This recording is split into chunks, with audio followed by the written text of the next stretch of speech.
talking Illinois high school football. If your goals are as high as you talk about, tonight's the night you go out and just take one more step. It's a view from the West. And it starts right now! Welcome into View from the West podcast, the podcast covering football on the western side of the state of Illinois. I'm Greg Armstrong, joined by my co-host, Kyle Kampmier. Kyle in the house today to talk some I8FA football on the western side of the state. We're here, of course, to talk Northwest Upstate Illini. So, Kyle, welcome to the show. Good to see you back in that studio. Excited to talk some football. Yeah, it's hard to believe that, we're in the middle of July, but the season literally is only a few weeks away already with everything moving up. Definitely glad to be back. It seems like it's been forever since we left Bloomington here back in November. Well, we'll be talking about a little bit of that day in Bloomington, a team we saw.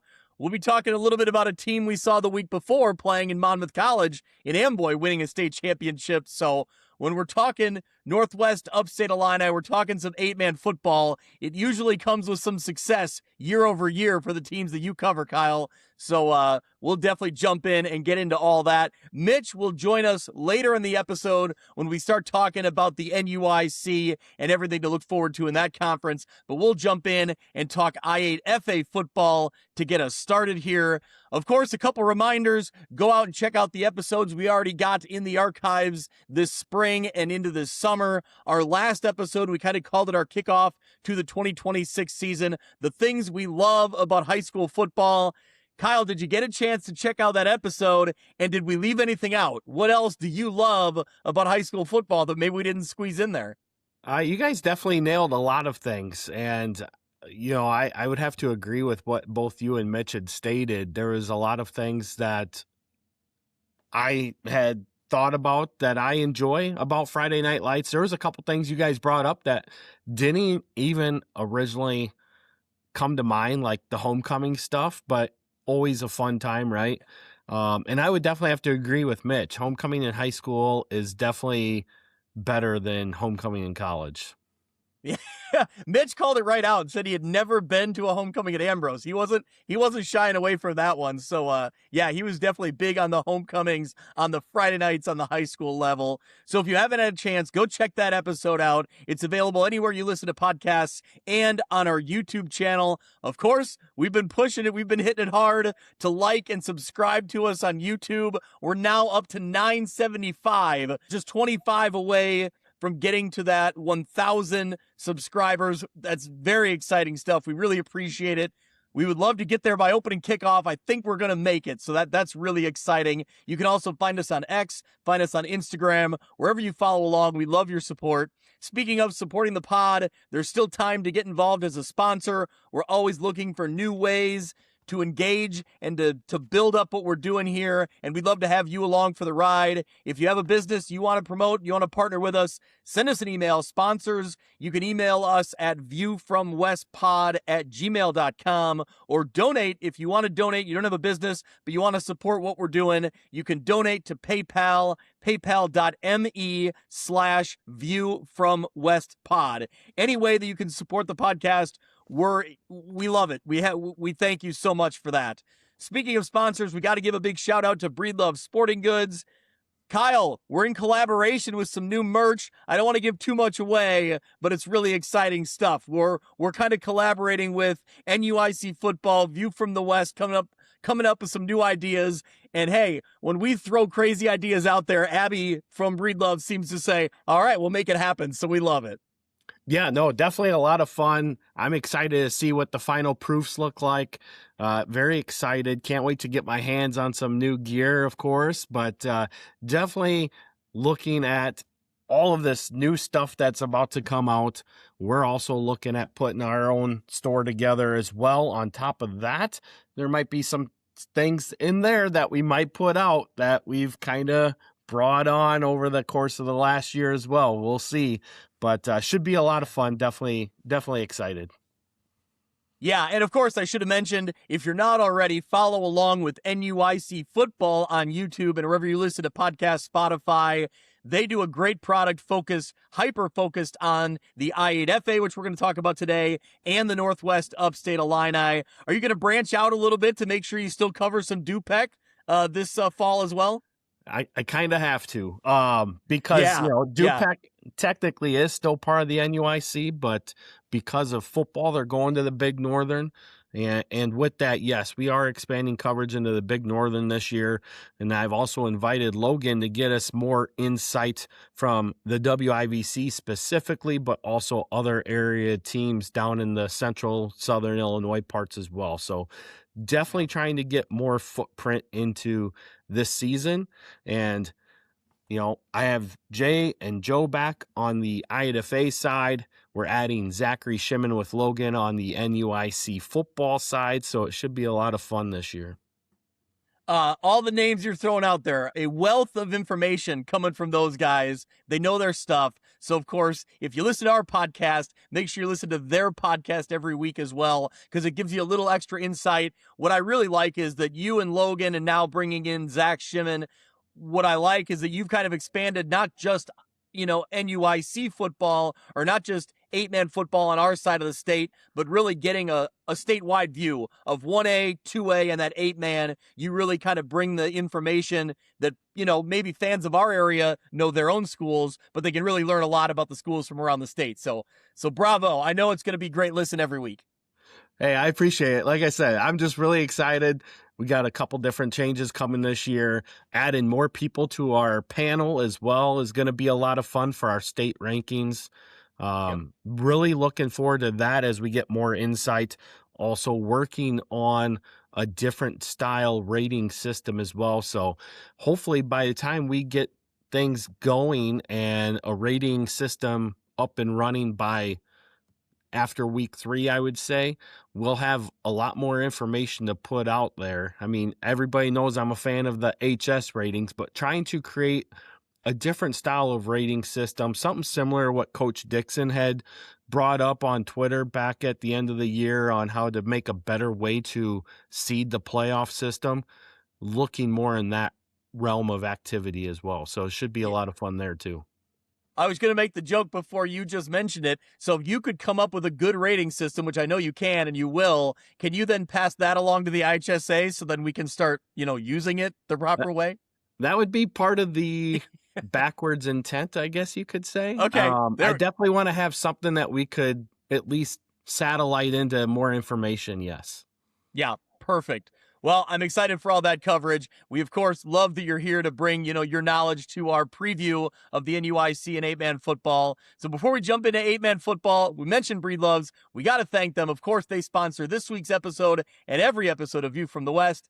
Breedlove Sporting Goods, Western Illinois' premier sporting goods store for uniforms, apparel, equipment, awards, and online team stores. They provide all the same sporting goods services as the big nationwide companies, but with a faster turnaround, and their uniform pricing is a fraction of what you're probably used to.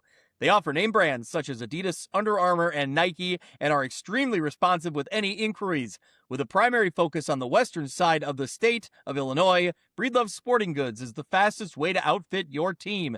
Check them out on Facebook or at breedlovesports.com. So, all right, we'll jump in and talk I8FA football, the teams on the western side of the state that we follow closest. We'll talk about them first. We appreciate all the head coaches and athletic directors from those 8-man schools and the NUIC schools that got us our View from the West preseason form back so we could use that information.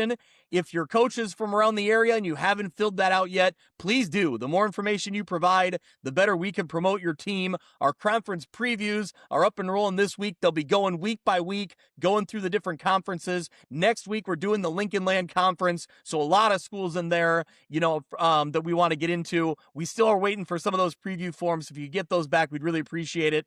And of course, we got to promote the second annual View from the West kickoff party set for Sunday, August 9th at the Other Bar in downtown Moline. Excited, Kyle? I'm hoping you'll be back in attendance. That is the plan. Love it. Absolutely love it. So Sunday, August 9th at the Other Bar in Moline, we'll be down there talking football, interviewing coaches live. You can watch it on YouTube live if you can't make it, but we really encourage everyone to get down there. It'll be a really good time. We'll have some food, some giveaways. It'll be a lot of fun. So, All right, let's hit a quick break here. On the other side, we'll talk some 8-man football. This episode of View from the West podcast is brought to you by Simulation Sports. In addition to golf simulators and batting cages, Simulation Sports provides golf club repair, custom fittings for driver shafts, and even private lessons for golf, baseball, and softball. Whether you're looking for a fun group activity or want to fine-tune your skills and equipment, Simulation Sports has something for everyone. Visit their facility at 400 South Main Street in Monmouth, Illinois, or go to thesimulationsports.com to start playing today. Shouldn't financial advice focus on you? I can help you plan for your financial future, from protection to saving to retirement.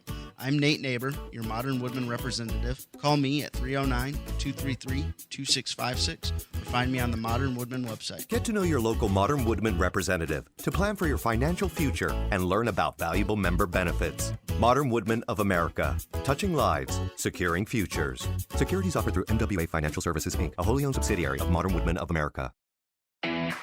The View from the West Player of the Week is brought to you by Breedlove Sporting Goods, Western Illinois' premier sporting goods store for uniforms, apparel, equipment, awards, and online team stores. They offer name brands such as Adidas, Under Armour, and Nike, and are extremely responsive with any inquiries. With a primary focus on the western side of the state of Illinois, Breedlove Sporting Goods is the fastest way to outfit your team. You can check them out on Facebook or at breedlovesports.com. Hey there, local high school football fans. This is Sean Considine, a Byron Tiger and Iowa Hawkeye alumni and now an LPL financial advisor. I'm passionate about high school football because it's the purest form of the game where communities come together. You can find me in my Byron office most days until I run off to football practice. I'm happy to talk about football or the markets. I'll leave that up to you. I want to wish everyone across Illinois a safe, successful high school football season.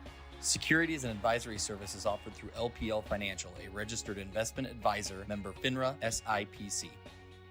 Welcome back in. Time to talk some I8FA football from the teams on the western side of the state, the northwestern side of the state here. A lot of Northwest Upstate Illini teams, but some other teams that we have in our area, more from the Lincoln Trail with Galva, Ridgewood, West Central. So we'll get into those schools. But first, Kyle, before we get up and going here, I want to talk about there's been a little shuffle in the I8FA conferences and divisions again. So kind of give us a brief history, because last year they kind of divided some schools up, some traditional teams that played each other. This year they kind of brought them back together again, and we're going to talk about some of those, heavy hitting teams all back in the same conference. So give us a brief kind of rundown on who's with who again. Yeah, they just made some slight adjustments to what they were, renamed them a little bit. It wasn't too drastic, but there are some changes. So like the new Northwest Division has all of the NUIC teams back in it with the exception of AFC. So it's Amboy, Milledgeville, Orangeville, Polo, River Ridge, and West Carroll. Yeah. Then if you go over to the new Northeast Division, you have Alden Hebron, Hiawatha. AFC slips into that one. Christian Life, South Beloit, and Westminster Christian.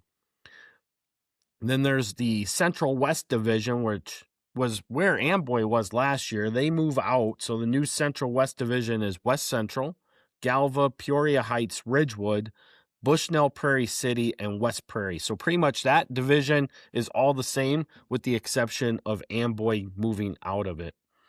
The Central East Division has a lot of familiar foes with Flanagan, Cornell, Woodland moved out of the West Division as well. They moved into the East Division. So MCP, Flanagan, Cornell, Woodland, St. Anne, Blue Ridge, St. Thomas More, and a new addition this year is Kankakee Trinity Academy. This is the first time they've ever had a football program, so that'll be interesting to see what comes of that.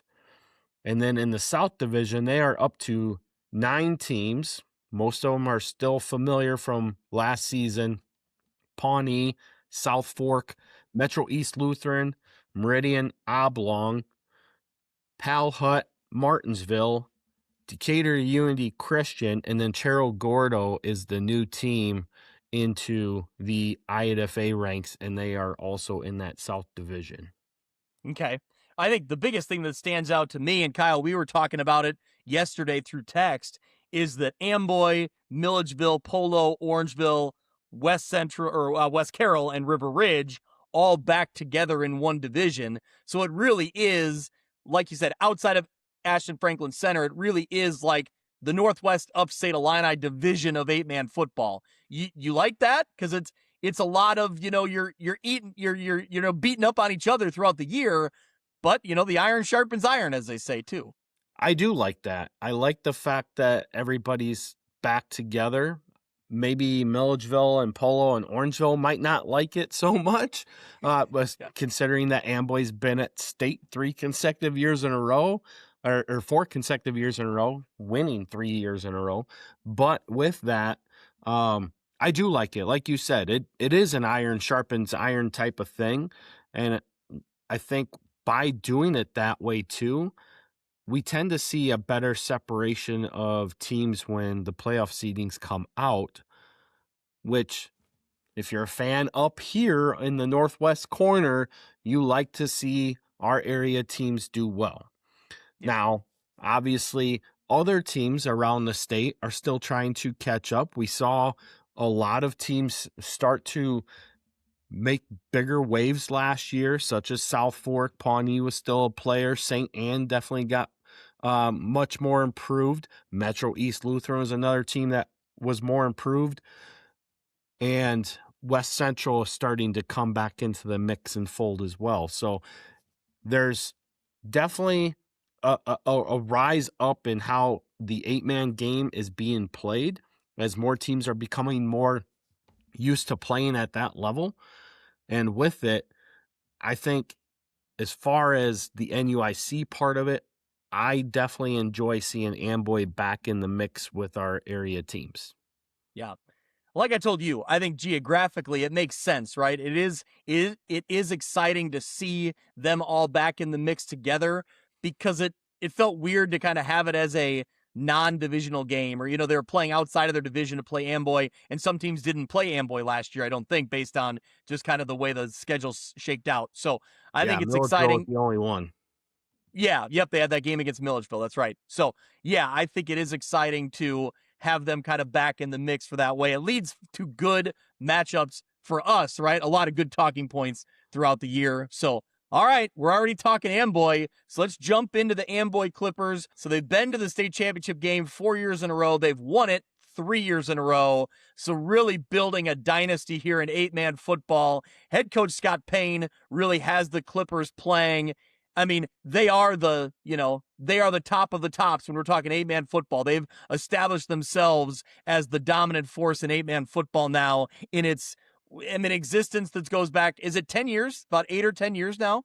2018. So we're at 8 years. About 8 years, yeah. So I think that, my point being that Amboy's really established themselves as the team to beat, and as the best program that's come out of 8-man football thus far. They were 12-1 a year ago. They returned 6 on offense, 6 on defense. So that right there already jumps out as like, putting people on warning around the state that the state champs bring back a lot.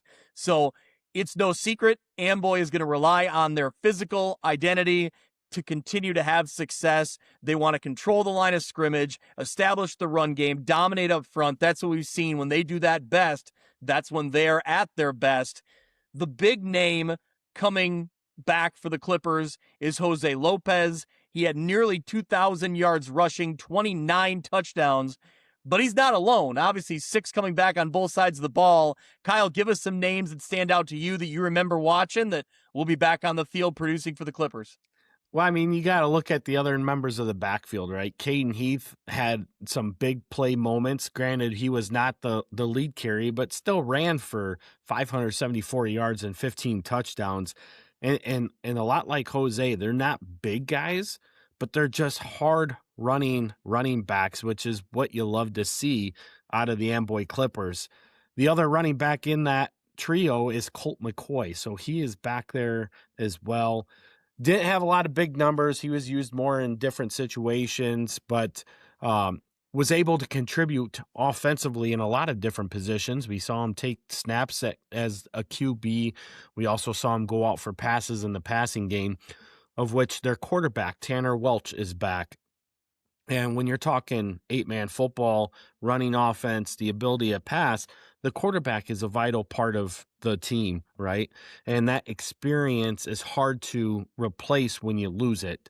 Tanner Welch obviously stepped in a couple years ago, was able to be the starter last year, will be the starter again this year. 598 yards passing, 11 touchdowns to just 1 interception last year, 60% completion rate. So very effective in the passing game there.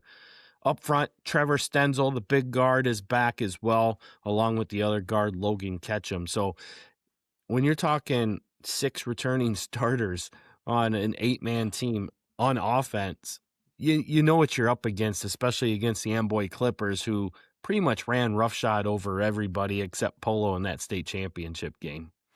Yeah, I think, when you start going through the list there, obviously the line play is huge. You listed off some linemen there, but when you talk about you need a quarterback that's efficient and doesn't make mistakes, and you just rattled off the numbers, only 1 interception and a 60% completion rate. That's the definition of, if you got a strong running game with a really good line, you need a quarterback that can step up when the moment calls for it, right? When you need a pass, you can make that play. And I think that that's a critical part of what they have coming back between Welch and Jose Lopez and Caden Heath, like you called out. So they talked about maybe trying to improve their defending, the passing game.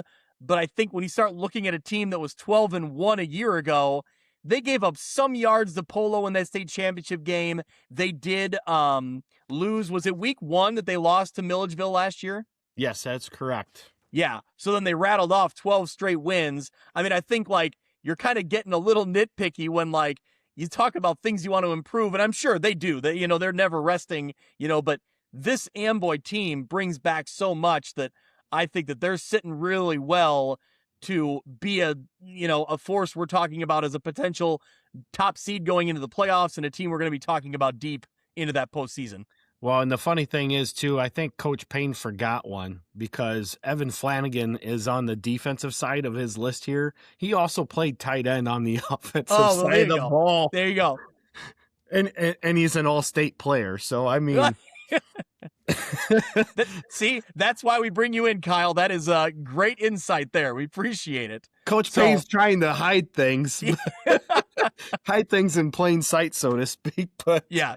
There you go. Amboy is definitely going to be what they were last year. And yes, I don't want to be remiss of Milledgeville. Their competitions with Milledgeville, obviously losing in week 1, a tough semifinal game there as well ahead of the state championship. So realistically, the 2 teams that could have competed with Amboy were that of Milledgeville and Polo, who happen to be 3 of the top teams in the state over the past 5 seasons, now going into another season here in number 6 in 2026.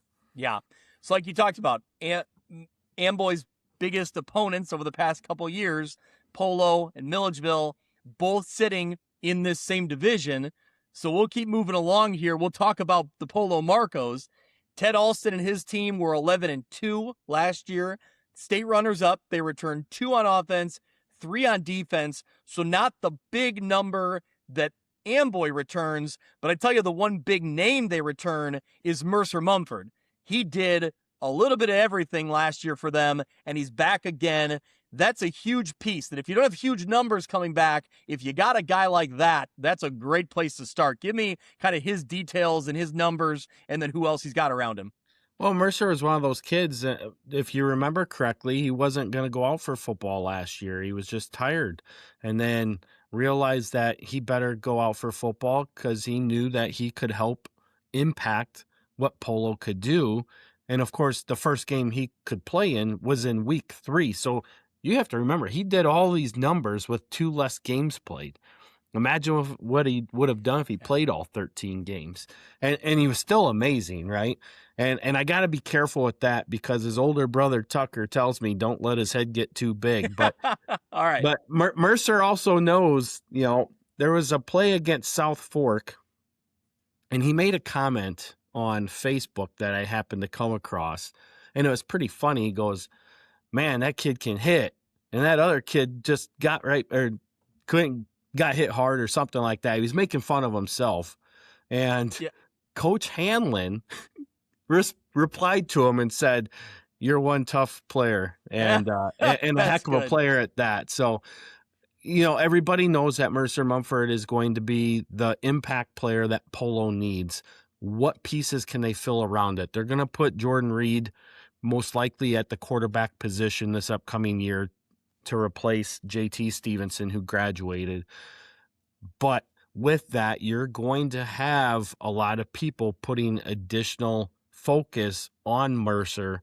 What can he do and what can Polo do to get him the ball in different ways is going to really be what details the finite success that they're going to need in order to find good success and get back to that state championship game again this year. Yeah. I think when you look at kind of what Polo has here, Esteban Salinas on the defensive side of the ball, a linebacker, Ethan Dewey as a defensive end. He had 53 tackles, 13 tackles for loss. Salinas was a first-team all-conference player. He led the team with 82 tackles and 11 tackles for loss. And also joining him, Mercer Mumford was first-team all-conference, all-state 2025. He had 7 interceptions. So those, players right there are going to make a big impact. I think what to look at for Polo is who steps up to replace, the big contributors from last year's graduating class. There's going to be some underclassmen that saw some varsity action.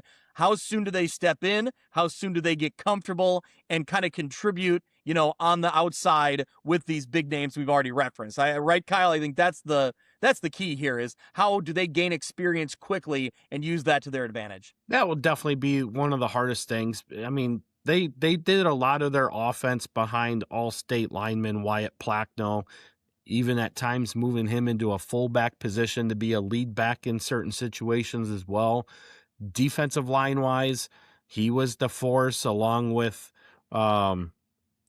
their other defensive end that they had there as well. Both those guys are now gone, so what can they do to replace it?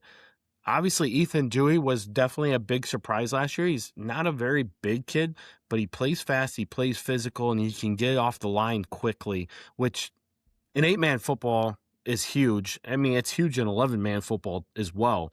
But in 8-man, when you have a much smaller line, speed and quickness are more harder to defend than having a bigger line and having to go through multiple holes because you have less options, and with Salinas, I mean, he too, not a very big player, but a very physical player. He puts his head to the ball and just a lot of fun to watch. And, he did play on the line last year. So, another kid that will be returning on the line, but the offensive line is going to be the biggest thing for Polo to have to replace, and that's going to be the hardest part for them.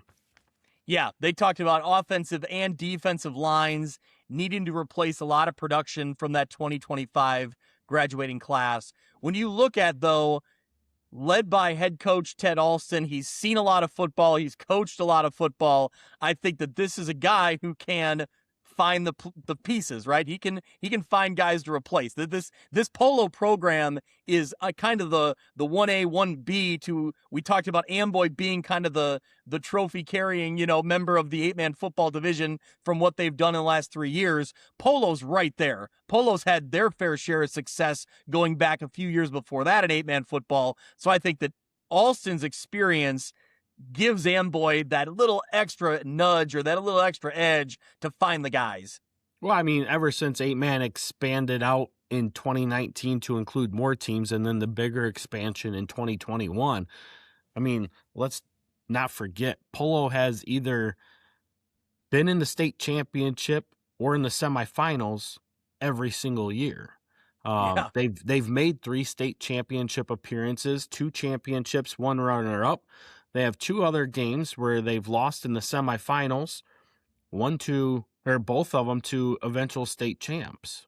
So when you take a look at that, their losses are to the state champs anyway. And, everybody remembers that state championship, the semifinal game in 2022 against West Central, who went on to beat Amboy in the state championship. Polo had that game won, and for whatever reason, Caden Drossi got free and found the end zone on a sheer bit of luck. And Coach Kirby says, I don't know, everybody says I had, big to call that play. He goes, I didn't know what to do, to be honest. I just knew I had to get the ball in my best player's hands. Yeah. And it worked out, right? Yep. And had that been the other way around, I mean, we're talking about Polo going to 3 consecutive state championship games back then.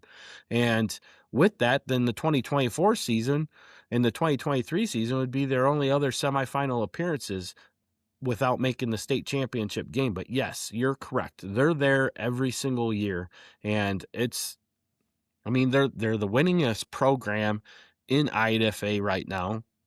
And before Amboy won their 3rd consecutive state championship, Amboy and Polo were tied for most playoff wins. Now Amboy has one more win than Polo in the playoffs. Yeah. So certainly we're starting with the top strength of the 8-man football ranks here when we're talking Amboy and Polo. I mean, when you look at the names we've talked about and kind of the layout of their 26 rosters, I think we could be talking about those two teams battling for the top of this conference, potentially battling for the 8-man championship once again, wouldn't you think? Yeah, I definitely think so. I think it's going to come down to where do they get placed? Yep. Are they going to be on opposite sides of the bracket? What other teams are going to rise up to be the big challengers? I mean, we already have a few. South Fork lost some key pieces, but they also returned some key pieces. And then, you still have West Carroll, who's still up and coming, and they still return quite a bit, which we'll talk about later down the road. But it's going to be a battle, and there's definitely going to be more depth once again. I would say the standout right now is Amboy and Polo right after that. And then whatever teams are going to start to continually rise up and get better as the season goes on is going to determine what we're going to see. But yes, starting the year, these two, definitely the two to watch. Yep. So Amboy and Polo, no surprise, teams to keep on your radar, teams that we're going to be talking about a lot through the season. But let's go down the list and talk about some teams, some programs that are up and coming. Who's going to make that next push? Who's going to be up in the mix near the top of the conference? I want to start with Orangeville. The Orangeville Broncos, head coach Bill Shepard. Last year, Kyle, did they have 3 wins or 4 wins? The IHSA didn't update their Week 9 game on the schedule last year. Did they win their... They lost their Week 9 game, so they finished at 3-6 last year. 3-6. Okay. So a 3-6 record a year ago. But like we've talked about, the Mercer Mumford name, we also have to bring up one of the best running backs in 8-man football over the last couple years, Hayden Schofield. He's back again this year, a running back, a defensive back. He was honorable mention All-State. He had nearly 2,000 yards, 22 touchdowns last year. But Kyle, that's only like just the tip of the iceberg for what he's done. Give us the career numbers and kind of where he sits all time in the I8FA. So he's going to enter his senior season. Let me back up though. He ran for those almost 2,000 yards last season after suffering a separated shoulder in the Week 1 game 3 plays in their offensive series of the season, and played that way the entire year. That's tough because with it, he also had a torn labrum too. And that's not easy for anybody to play with. And he was able to gut it out and do what he did last year in just 9 games. I mean, he was the second leading rusher and only played 9 games. I mean, had he played in the playoffs, he would probably have finished as the leading rusher. He led the I8FA in rushing the entire year. But going into his career numbers, he did move up to number 4 all time on the I8FA rushing list. Sits at 4,451 career rushing yards currently. Also has 55 career rushing touchdowns.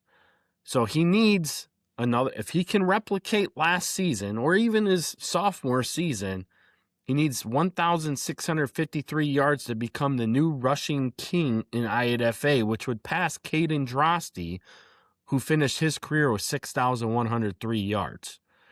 Now, as far as touchdowns go, he's going to need a lot of those because he sits at 55 career rushing touchdowns. Drosty had 105.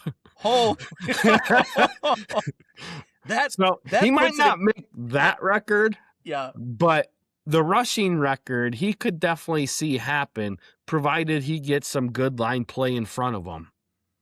Man, we need to pause there and do like a tip of the cap again to Caden Drosty. Man, you forget about some of those numbers when you get a couple years removed from it, but what he did was unreal. So anyone listening in West Central, yeah, it was definitely fun to watch. Anybody listening in West Central, they remember it very well. So Hayden Schofield's going to be the one to watch for, and I'm sure he's going to get a lot of attention. There's some other guys here coming back for Orangeville. Who needs to step up? What names do you see here, Kyle, that they need to produce to help Schofield and to help this Orangeville Bronco team kind of make that next step? Well, right away off the top, the first two, Brock Komprud and Oscar Bissell. Bissell was in the backfield with Schofield, and Bissell was a good runner, but he just didn't have the elusiveness that Schofield has. They're going to need Bissell to be able to gut out some tougher yards in order to take some focus off of Schofield. If he can do that, then you can definitely open up that run game more for Schofield as the season goes on. Komprud last year was the quarterback, was not effective passing-wise, and some of that I would blame on the line play, so to speak, because he just didn't get a lot of time. And, there wasn't a whole lot that he could really do because he was always getting pressured out of the pocket. With that, if they do move him to an actual running back position, he's a very athletic kid. Just needs to up his play a little bit and help take some of the focus off of Hayden. If they can do that, they can find some success and find their way back into the playoffs. But up front, it's going to start with those two right after them, Nate Briggs and Elwin Tom. Those two are back. They have to be able to create holes, play to the whistle, finish blocks. If they can do that, then that will bode for more success for Schofield and company to have more opportunities to run the ball, move the ball, and put more points up on the board. But, in talking about last year's Orangeville Broncos, they felt that there was a couple games that they let get away. One being week 9, one being week 1 against Alden Hebron. And when you take a look, Alden Hebron's on their schedule again. South Beloit's on their schedule again. Hiawatha's on their schedule again. Those are games that they have to go into those games and they have to win because the rest of their conference schedule is going to be tough when you're talking about going up against West Carroll, Polo, and Amboy. And then you got to throw Milledgeville in there as well. And we don't know what Milledgeville's going to quite have, but they could be anywhere from being one of the top teams once again to being, middle of the pack. It's going to depend on what they have going on. But Orangeville, when you look at the experience and what they have, I would have to say they got to be the 4th best team in this division entering the season, but they're going to have to do a lot of things to prove it. Yeah. So, Orangeville this year they got to build chemistry under a new system. Also, like you talked about, navigating that really tough schedule. What do you know about Coach Bill Shepard? It's his first year, correct? It's his first year at Orangeville. Yeah. He did coach at Aquin in the last year before they shut the doors. He was with South Beloit last season, so that gives him a little bit of an advantage because he knows, the systems that South Beloit ran. He's familiar with what some of these other teams have ran because he's gone up against them in past years as well. He's been a head coach at a few different places. One of them being Durand back in the day before they had the consolidation or the co-op into Dupac. With that, Shep's a great dude. He's been around the game a long time. Maybe not always the head coach, but always on somebody's staff, right? So he knows what he's got going on. What's going to be important is who is he surrounding himself with? because everybody knows you're only as good as a head coach as your assistants are for you as well. So I don't know who he's got going on staff, but I know he's excited about going into the season. And obviously you got one of the best players in the state on your team. And ideally, how do you get Hayden Schofield the ball and get him to get in the end zone? I mean, if they can find a way to do that consistently, we're going to see Orangeville back in the playoffs. Yep, I would agree with that. And to your point, to take it a step further, I think some of the best teams that we see have a really dominant running back or a really strong running back, and then they have one or maybe two guys that complement them, right? That they're able to get the yardage and give the other guy a break, or when your Schofield type of back is almost a decoy on a play and you use those other guys and they can take advantage of that opportunity. I think this is that roster where if they can do that, that goes a long way in Orangeville's success. And, we talked about the iron sharpens iron in this division. It's really tough. So that's where you really got to take advantage of trying to win games that you have that are outside of your division, because you know how tough your division is. And they have a really tough schedule top to bottom regardless, but I think there's opportunity here. There's potential here for this Orangeville group. Yeah, I think there is too. I'm really excited. Obviously I know a couple of these guys pretty well on this team, just from either coaching them or coaching against them over the years. And, I'm excited to see what they can do. And, I always say there's no better place on a Saturday afternoon than be in Orangeville when they're playing on Saturday games. So, Yep. Because no lights out there, right? Yeah, that's correct. That's old school, man. That's old school. Yeah. So as long as it's not 95 degrees every Saturday when they play, but I've had that happen once. That was brutal. Oh, I bet. Yeah, absolutely. So, all right, well, let's keep moving down the way here. We have River Ridge. They were 4-5 a year ago, so they were right on the verge of the playoffs. I don't believe they got in. They were one of the first teams left out last year, correct? That's correct. Yeah. So, and now you start looking ahead at this 2026 schedule, and again, it sounds like a broken record. River Ridge is in a tough spot because they got an Orangeville team we just talked about that we're pretty, we're interested in. The obvious, Polo and Amboy, and then we're about to talk about West Carroll. This is a loaded conference, which is good because, it can test you, but the test is going to be really hard for a team like River Ridge trying to build up and get into the postseason. It is. I mean, I haven't been able to get any confirmation to a full extent, but it sounds like they're going to have 12, maybe 13 players on the team. It's going to be a hard road for River Ridge this season. And then you take a look at their schedule. Their schedule does them no favors either. Unfortunately, they have crossover divisional games with Ridgewood and South Beloit on top of the conference schedule. And then you have to throw a Hiawatha team in there too that made the playoffs last season. So, you're looking at 1, 2, 3, 4, 5, 6 playoff teams and a seventh that could have been in and is expected to get in this year. So that's a tough schedule, and that's a tough road when you're limited with how many guys you got out on the field for you too.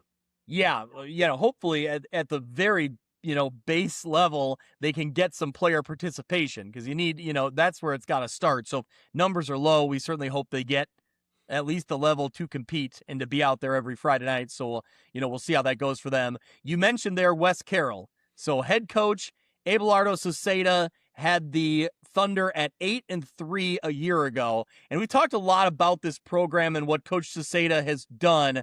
I've been really impressed. I think you've been really impressed as well, because for years and years and years, it was hard, if not impossible, to build any kind of positive momentum in the football program at West Carroll.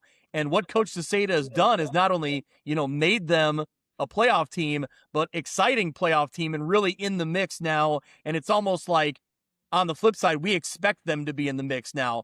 What do you see kind of before we dive into this year, kind of big picture, what Coach Soseda has done? Well, he's brought a different type of toughness to the West Carroll program.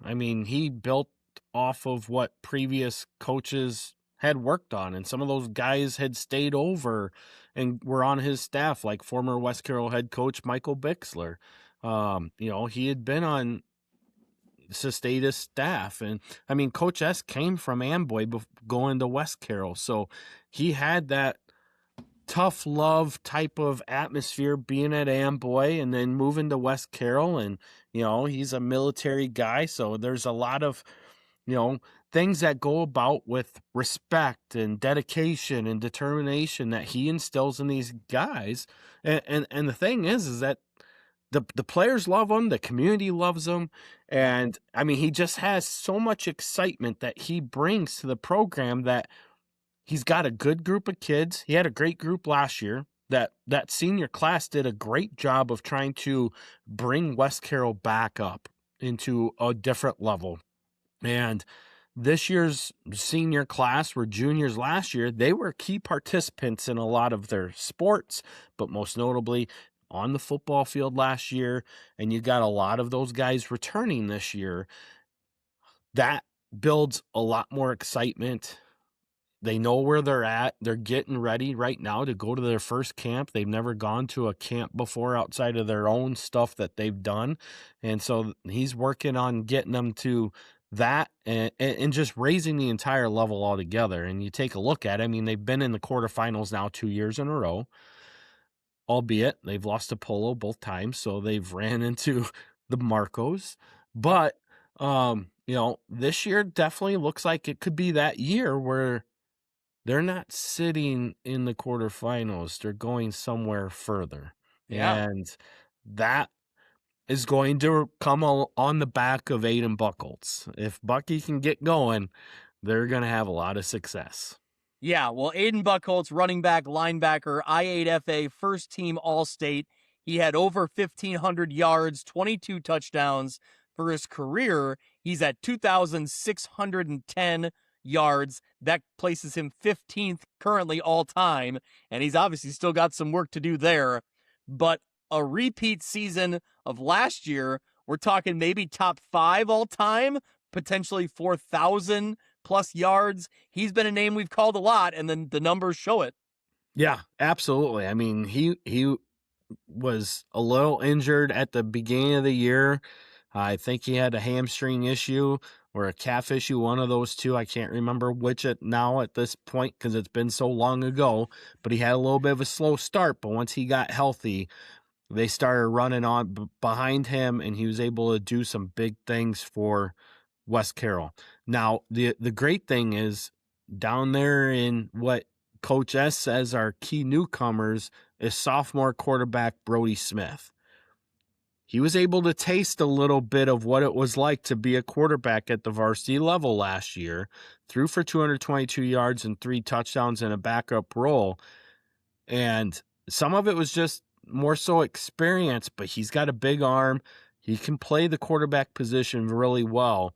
You mix that in with the likes of fullback Cohen Good and another utility player in Jacoby Cropper. They have some people there that can make plays offensively that could make this West Carroll team look and be a lot better than what we saw even last year. And last year, they were pretty damn good. Yeah. Well, on the defensive side of the ball, Aiden Buchholz led the team in tackles, so he's doing a little bit of everything on both sides of the ball. Cohen Good, also, he'll be a defensive end. Nick Warnick as well at the defensive end position.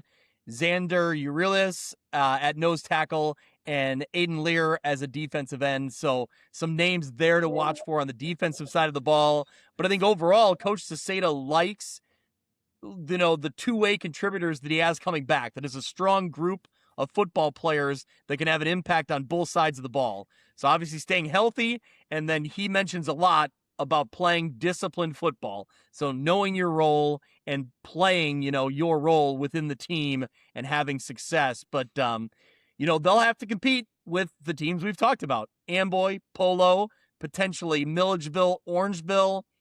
But they're right there in the mix. And you talked about the community and the players loving Coach Sestata. He was a fun interview last year on your playoff preview show. Yeah, he's a riot. I mean, I was able, we've talked a couple different times via email, but last year I ran into him. He was at one of the Orangeville games on a Saturday wearing his Dallas Cowboys stuff. So I was able to get an opportunity to talk to him. Joe Murdy was at that game as well. And, just having to be able to talk to him face to face was very fun, because you can tell his passion just rubs off on you. I mean, he's just one of those happy-go-lucky type of guys. He'll tell you, he's like, man, I'm a Texas guy. I'm a Texas guy, because that's where he's from, and down there, football's king, right? Yeah. And he's just got that love for the game, the passion for the game. But I can see why so many people love what he brings. I mean, yeah, it wasn't easy for him to come over to a program that had up and down years to end out their 11-man status and didn't have a whole lot of talent coming up when they transitioned over to 8-man and even sat out a season, right? And to get them back up to a level where they're respected once again, it is huge and says a lot for what he's doing in that program and getting these kids to buy into the system. But more importantly, the work and the respect and the dedication that it takes to be a good football player, a great teammate, and a good person in the community. Yeah, that's excellent. I'm really intrigued as we talk through this division. I'm really intrigued to see West Carroll's matchups with Orangeville and West Carroll's matchup with Milledgeville. I think Mitch and I always kind of talk about those X factor games, right? They're kind of toss-ups. When you look at them on paper, these teams are pretty evenly matched, and they got some playmakers. Who wins those critical matchups? We're going to find out as the season rolls along. It's just like the Northwest Upstate Illini 11-man, which we'll talk about in a little bit here. This division is really fun in that same way. So we mentioned Milledgeville. Let's get into Milledgeville. The Missiles, Jason Roble, there as head coach, 11-1 a year ago. They went to the I8FA semifinals, but they did have the only win over the eventual state champion Amboy back in week 1. So they can hang their hat on that, but this year's a different look and a different feel for Milledgeville. They graduated 10 seniors that had a ton of success for that Missiles program over the last 4 years. So there'll be at least one very familiar name, some other names that I'm sure we're going to learn, but this Milledgeville program, they'll have to replace some talent for sure, Kyle. Yeah, I mean, it's hard when you're replacing 6 seniors that were key players over the last 3 years, going 31-5 in those 3 years, a quarterfinal appearance, a state runner-up, a semifinal appearance. Very hard to replace all of that talent. And let's be honest, those Milledgeville boys that left, they were some big boys. So you're missing out on some of that size as well. But, what we've seen out of Milledgeville over the last few years is they don't always have to be the biggest team to be one of the best teams. And that's one of the great things about 8-man football, which I kind of said a little bit ago, is you can go and have a smaller team as long as you can play fast and stick to your assignments. You can find success. The biggest thing is you have to be tough-nosed. You can't be afraid to go hit somebody. And that is exactly what Coach Roble preaches to these guys every single year. And that's why, they find the success that they have. Milledgeville's always been one of those programs that's always been on a roller coaster depending on the talent that they have in there. But Roble has been there for a long time now. And so he's been on the low sides, but he's also been on the high sides as well. And, obviously for all intents and purposes and with their overall enrollment where it's at now, them moving to 8-man football was by far the best decision that they could have made outside of getting into a co-op with another school, just for the fact that they weren't going to compete in 11-man football with what they had. They just couldn't. And here they can find success. They've found success, and they play hard, and it's fun to see. And you talk about, they can hang their hat on the fact that they beat the state champs back in week 1. Let's not forget, Milledgeville was ranked number 1 in state going into the playoffs, and they lost a very hard-fought, close game to Amboy in that semifinals, 18-8. It would have been fun to see what would have happened had Milledgeville got to state and we had a blacktop rivalry at the state championship game. Yeah, well, and we've certainly heard it from Coach Payne over at Amboy that we've, picked Milledgeville in years past, and Amboy has proved that wrong. But yes, you're correct. I was really big on Milledgeville throughout the middle of last year because of that week 1 win. And fast forward, week 1 almost becomes a distant memory when you get into the playoffs, and it's a whole new ball game, and it was a hard-fought game, and Amboy was able to come away with the win and get their revenge there. But, the familiar name that we're going to hear here that I kind of referenced, a name we've talked about, Kyson Francis, only a junior. Feels like we've talked about him forever. He's only a junior, and he's back again. He was first-team All-State with over 1,700 yards passing, 31 touchdowns. His career numbers, almost 3,000 yards, 2,958 passing, 55 touchdowns. That puts him 7th all-time in the I8FA. So really good kind of cornerstone piece to have here for the Missiles. But there's going to be some new names, maybe some potential freshmen coming in to help him out. And, that should be fun to watch when we're talking about players emerging for this Missiles team.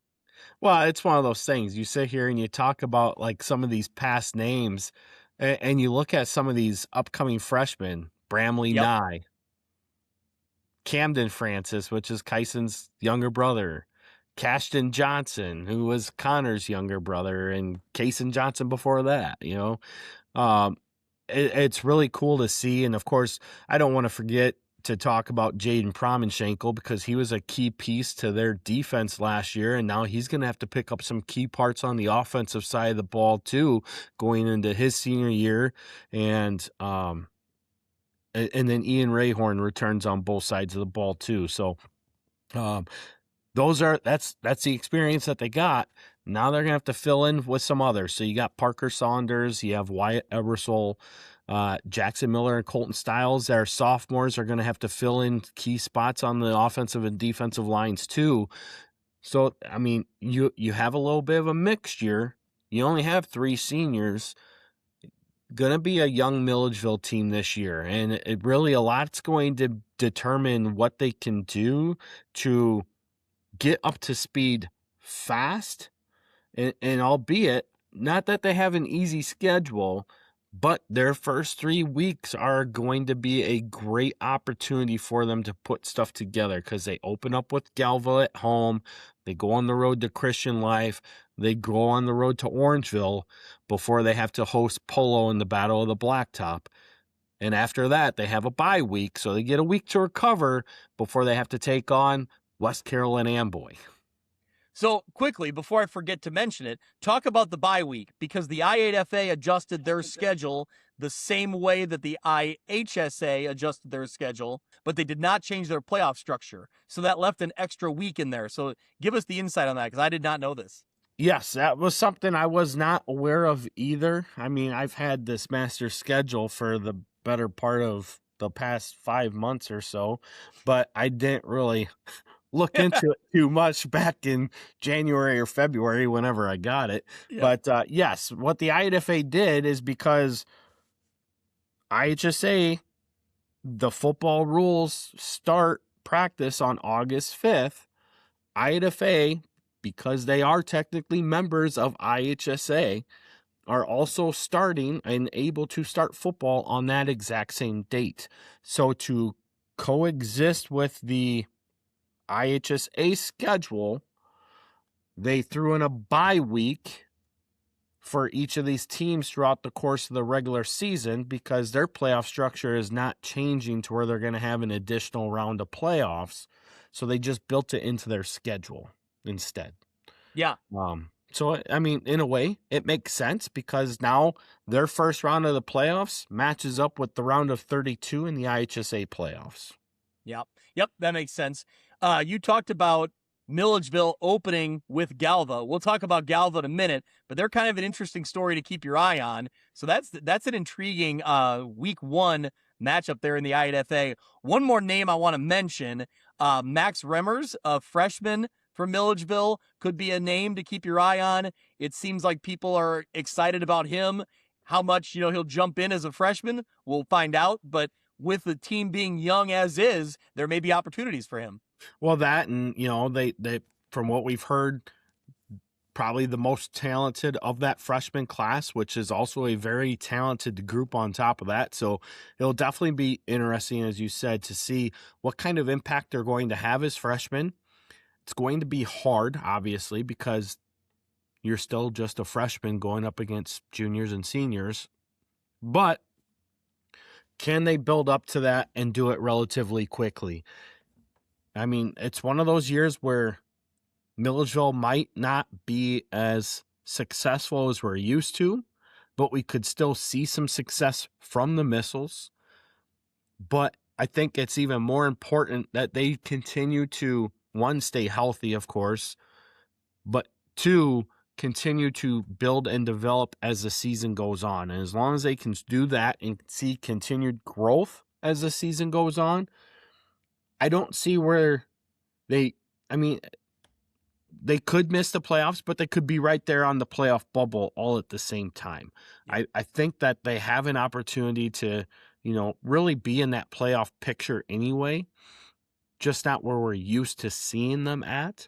But once they get in there, I think depending on who they get drawn with, they could still see some successes. We've seen 5-4 and 6-3 teams out of this area have in past seasons as well.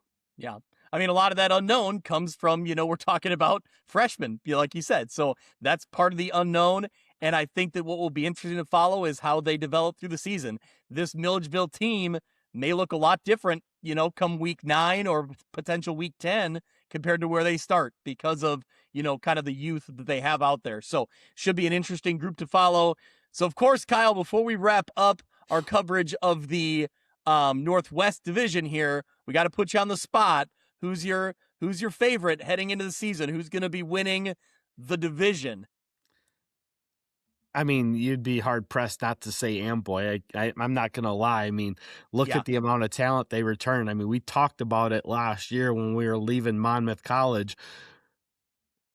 Who was the team that was going to be the team to beat moving into 2026? And it was easy. It was going to be Amboy. And right now, again, kind of like Lena Winslow on the other side. They're the kings until somebody steps up and beats them. And everybody in 8-man football knows that Amboy is the team to beat. Nobody. I mean, I talked to Clint Schwartz. I talked to Jason Kirby last year. I was even talking to Coach Unruh last year while we were all up in the press box for that state championship game. And it's just unbelievable. And then we find out, we didn't mention one of the guys for Amboy.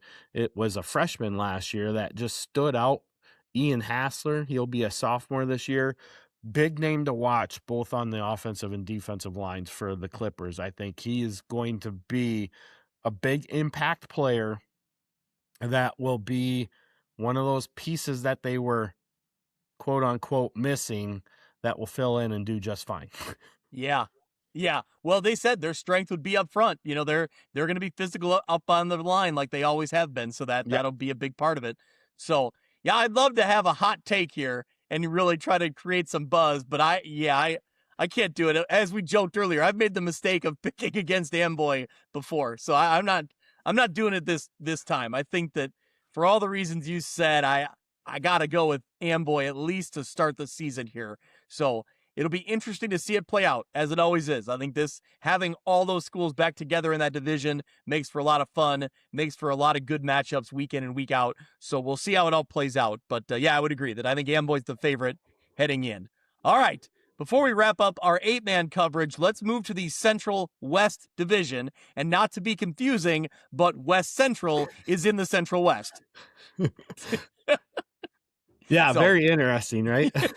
Yeah, so there you go. There's a word salad for you. But no, all jokes aside, the Heat Head coach Jason Kirby had them at a 7-2 record a year ago.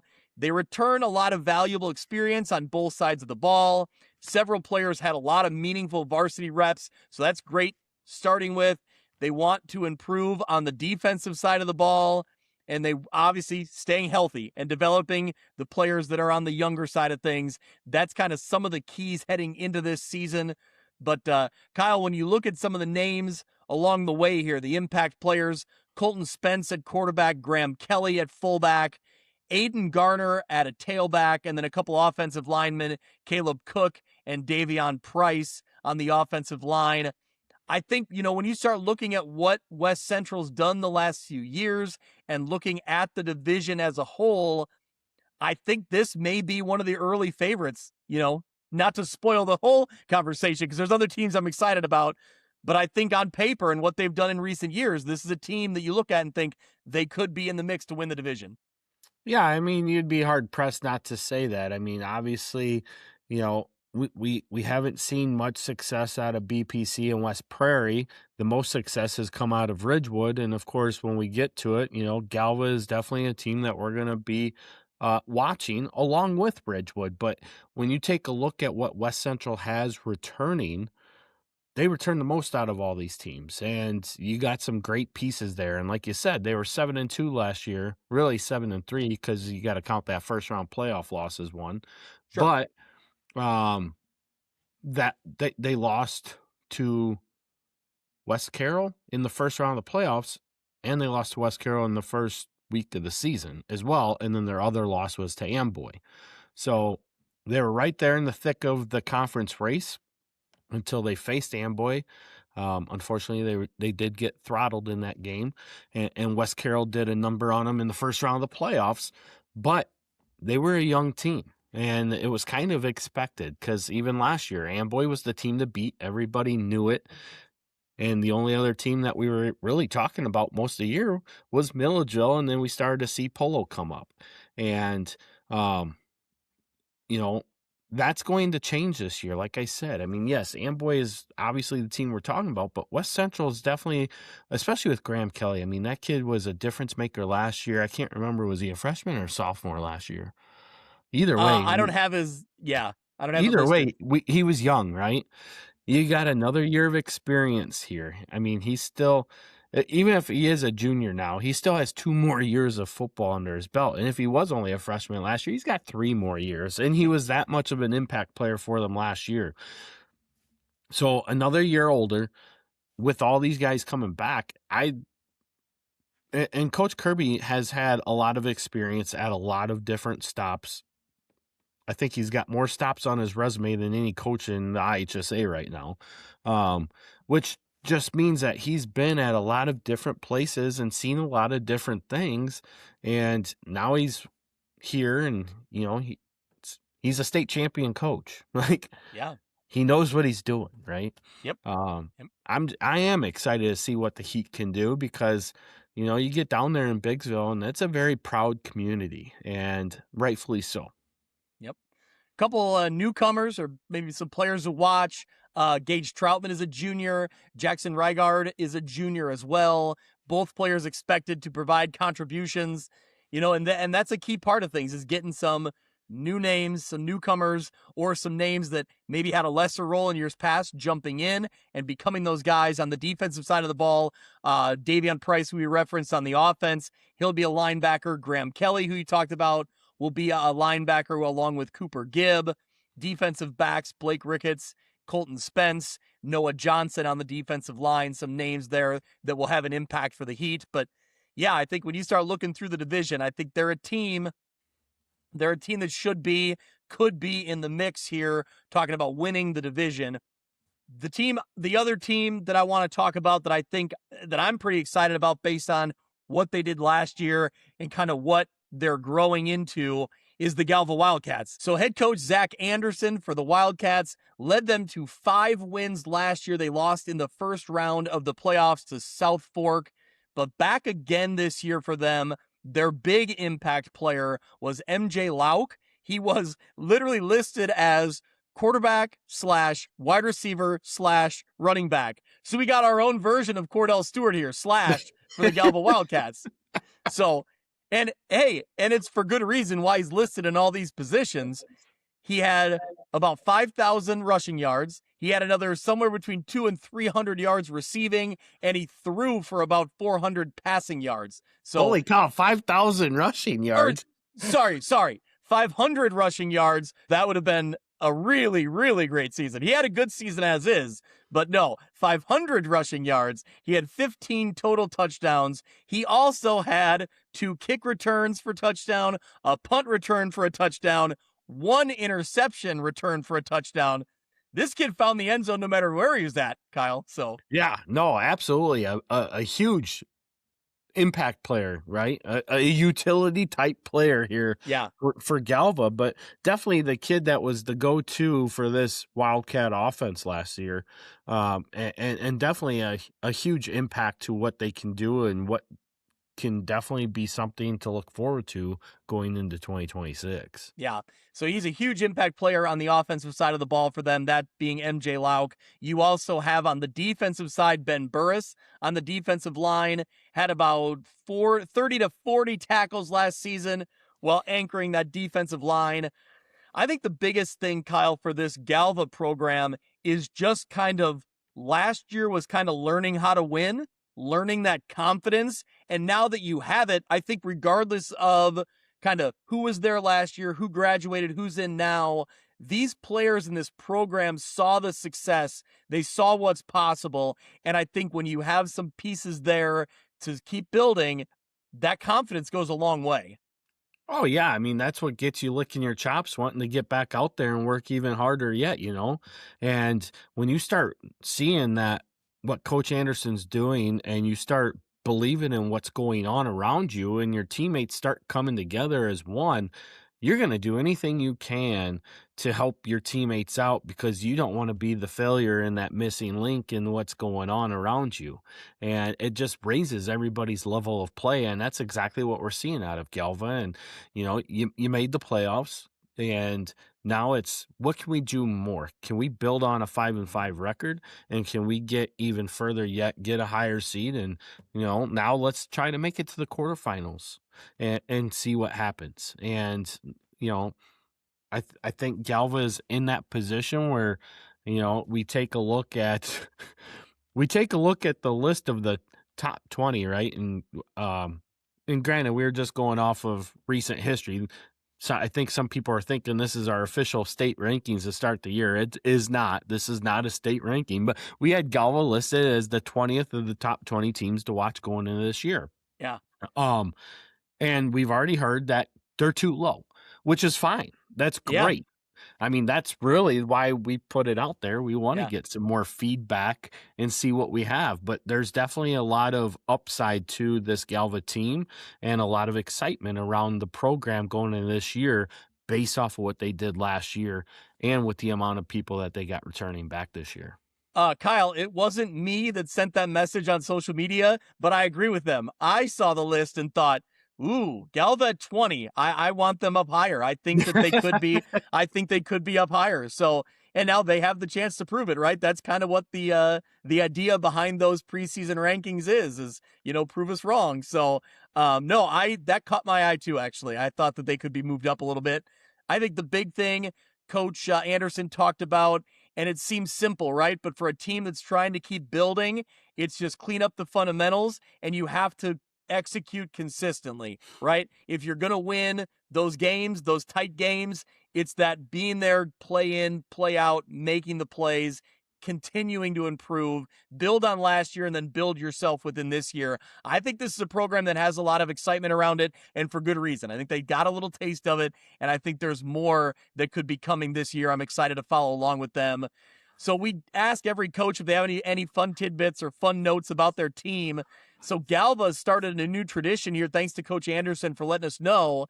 They do a late night practice to open their season. They did it last year for the first time. This year, they plan to invite family, friends to watch that full pad practice when they get up and going. He said it's a fun night. It's full of energy and that competition. That's a cool idea, that late night practice. We've heard of that at other schools around some of your schools. The NUIC has done it over the years. And so that's fun. So he said the players really embraced the tradition, and now they have something to look forward to. So I like what Coach Anderson is building here in Galva. He's really proud of the work they're putting in, and it's starting to pay off a little bit. Yeah, 100%. I mean, I know the one school that sticks out the most with the midnight practice is Forston. They've done it since Coach Diddick was there, and when Zick took over and now Keenan Janicki's in the seat, they've continued on that tradition. And I mean, Keenan came up in that because he was a player in that system when they did it, and which is why he carries it on. It just has a special meaning. I mean, Forston does it a little bit different. They get all the dads out there with their trucks or cars, turn on the headlights to make the lights go onto the field, right? Which is really cool. You know, it's kind of like the old 1970s backyard games, and, you know, everybody's out there playing. But no, when you do something special like this and it gets people feeding into it, there is a lot of excitement that comes with that. I mean, we always did ours on a Saturday morning and we invited everybody to come watch us, but I would have, you know, I always liked playing under the lights anyway. I mean, that was the whole point of Friday Night Lights, right? Yeah. And I think this is cool. I mean, I wish I could have been a part of this as a player myself. I think that if you're a player and you enjoy this, it is exciting and it is a lot of fun. And I think it is very cool that they're getting all the family and whatnot to come and watch it, because, you know, take a nap early after you get off work and go down to the football field for a midnight practice. Why not? Yeah, that's great. And it's just a fun way to kind of build that camaraderie amongst the team, obviously, but then amongst the community and the families as well. So really cool. So we'll see what Galva can do this year. One more school to talk about in this West, or the Central West division, is Ridgewood. So uncharacteristically, last year, Ridgewood missed the playoffs at 4-5 under first-year head coach Dawson Anderson. They got a handful of names here back, so some production returning, one of them being Hayden McCleary Larson. He's a senior running back, all division in 2025. He had 536 rushing yards, 5 touchdowns. You also have Marshall Sasmore returning as a two-way contributor on the offensive and the defensive line. Carter Hayes on the line as well, provided 28 tackles last season. But then a couple names, Byron Couture, I believe he had a sibling. That's a name we've heard before for Ridgewood. So I believe he had a sibling or a relative go through the program recently. Riley. He's a senior. Yep, Riley. Yep. Senior running back there. Crew Roberson, a sophomore running back at the quarterback position, or another running back, another name I believe we've heard before, Sandberg. Rob Sandberg, now a sophomore running back. So he's hoping to contribute. He's looking to contribute a little more this season as a sophomore. Carson Hancock as a sophomore quarterback. He had almost 500 yards and 9 touchdowns. So some of the names we listed there, you know, McCleary Larson is a senior, but then a lot of sophomores in Roberson and Hancock at quarterback, Sandberg at the other running back, Camden Gailey also at tight end as well. So there's some names to watch on the offensive side of the ball for Ridgewood, but it was uncharacteristic to not see them in the playoffs. They were a team that played really high level football for several years there under Coach Elder. So what do you see here that if they can get back to that level? Oh, I think they are. I think they're gonna get there. They were 4-5 last year, and I think if you look at their schedule, they could have found a way to get 5-4. Right? There was one 4-5 team that made the playoffs, so Ridgewood was the first team out. But with that, I think that you have the experience here coming back. Yes, you have some younger guys that are going to build into there, but Crew Roberson as a sophomore was a big playmaker last year for Ridgewood. So he got a lot of experience last year. Same defensive wise with Rob Sandberg. Obviously his older brother Wes was on the team last year, so he was able to, probably learn and grow from that and being able to play with a brother, right? But, I take a look at again, we go back and list the top 20 teams to watch for, and we had Ridgewood at number 14, and, already hearing feedback.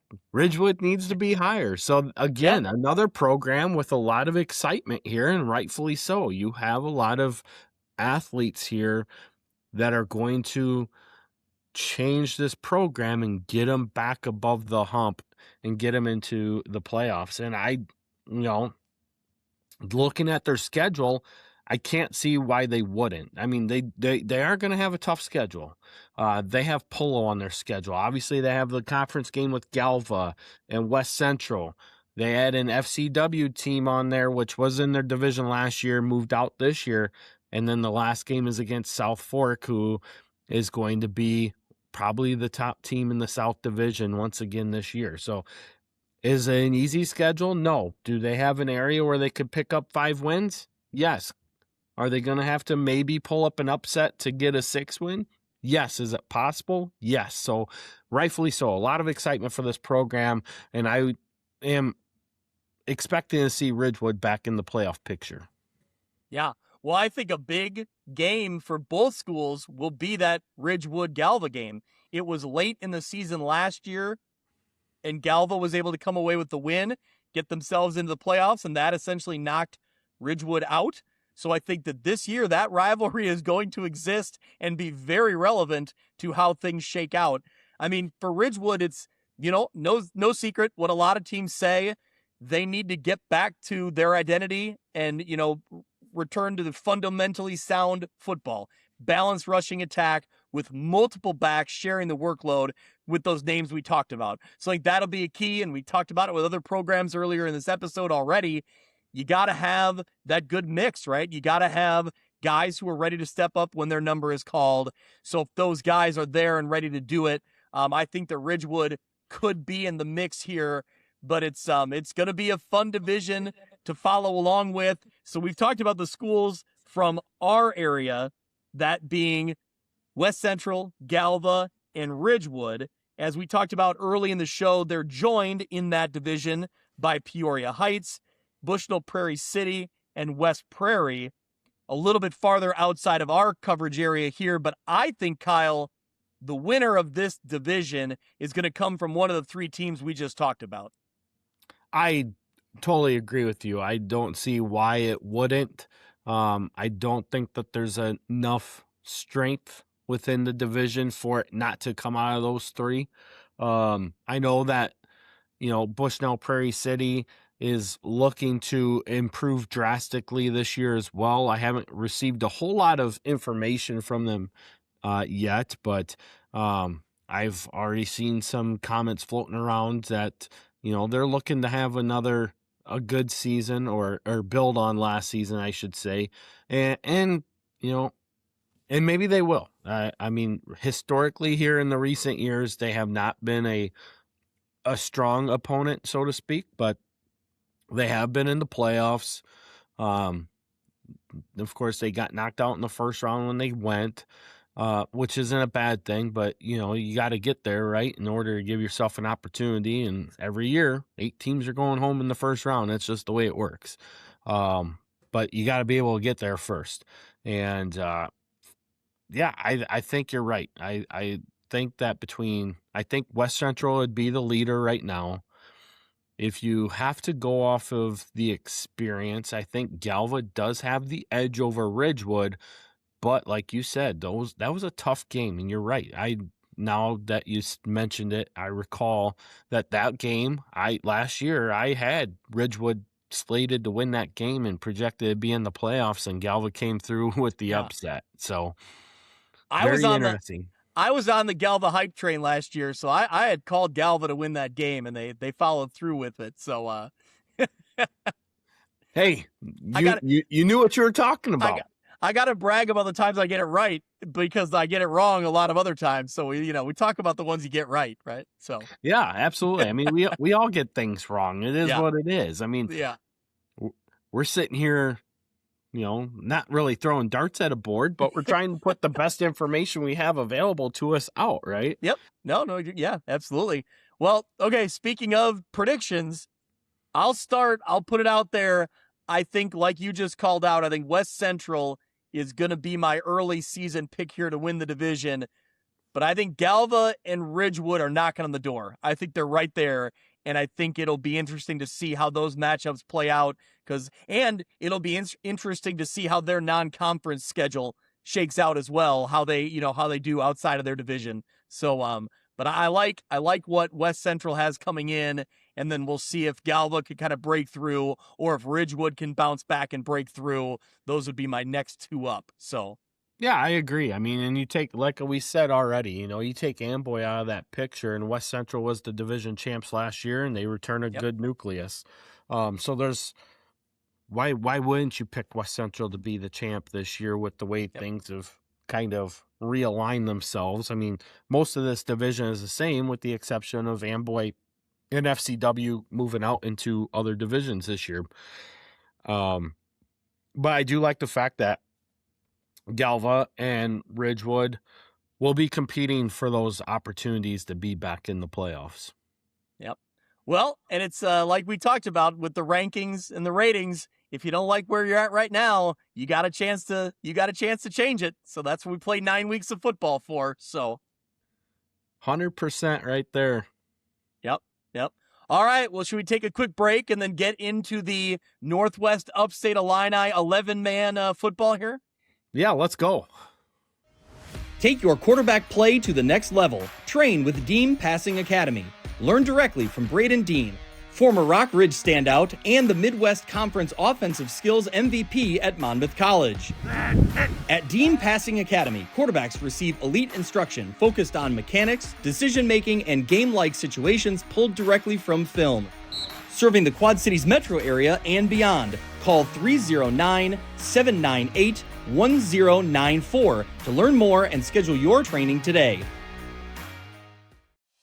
View from the West podcast is brought to you by First Wealth Financial Group. Do you have a comprehensive financial plan or simply an investment portfolio? Are your investments part of a coordinated strategy aligned with your goals or a collection of products accumulated over time? Partner with a team built around your goals. Preserve what you've built. Grow with intention. Contact First Wealth Financial Group at 563-242-1885 or visit their website at firstwealthfinancialgroup.com. This is Dan Pearson. Our Fellowship of Christian Athletes team is pleased to partner with View from the West with Greg and Mitch. Bringing sports and the gospel together is our game plan as we serve 23 counties in our Northwest Illinois multi-area. Yes, all with schools covered by View from the West. Reach out to me if you want to get plugged in with FCA. FCA, every coach, every athlete. When it comes to quality, convenient pizza, Godfather's Pizza in Silvis has you covered. Featuring a beautiful dine-in area, delivery, and a carry-out window. Godfather's Pizza is that pizza you grew up with, not a convenience store. You see, at Godfather's Pizza, the dough is made fresh daily. That mozzarella cheese is shredded fresh and never frozen. And those toppings are abundantly piled high each and every time. Locally owned and operated since 2010, Godfather's is a huge supporter of local athletes right here in the Quad Cities. So come on by and check them out at 1211 Avenue of the Cities in Silvis. Order online at godfathers.com and reunite with that same delicious pizza you grew up with. Hey, this is Brett Bielma, the head coach of the Fighting Illini from Prophetstown, Illinois. You're listening to the View from the West podcast. Welcome back. Time to talk some Northwest Upstate Illini, the 11-man side of things here. And of course, we have Kyle Kampmier back in the mix. We promised early in the episode that Mitch Stormer would join us. He's missing in action here. We have no Mitch Stormer, but he says the governor of small school football, Kyle Kampmier, he owns it. He'll take over. We're in good hands. And I agree with him. We're good to go. So, Kyle, are you ready to go duo with me here? You got no sidekick there with Mitch. I know. I'm going to miss the the people's common man. That's right. We always love Mitch, and yeah. It's all right. I get it. He's busy.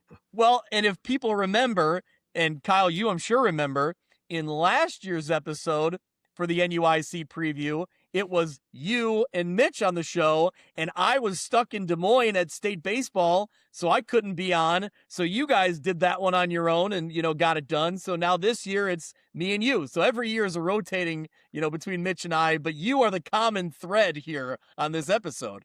I guess I just got the best availability. I don't know. Yeah.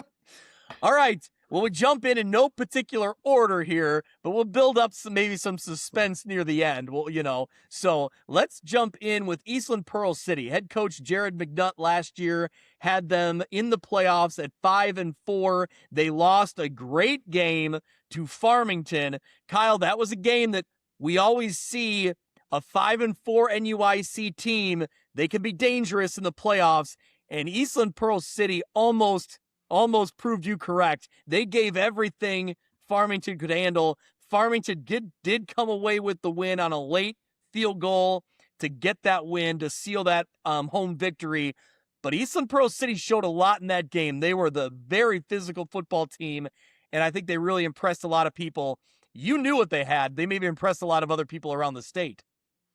That's what it more was them impressing others, because I think, if I remember correctly, I did have Farmington picked to win by one.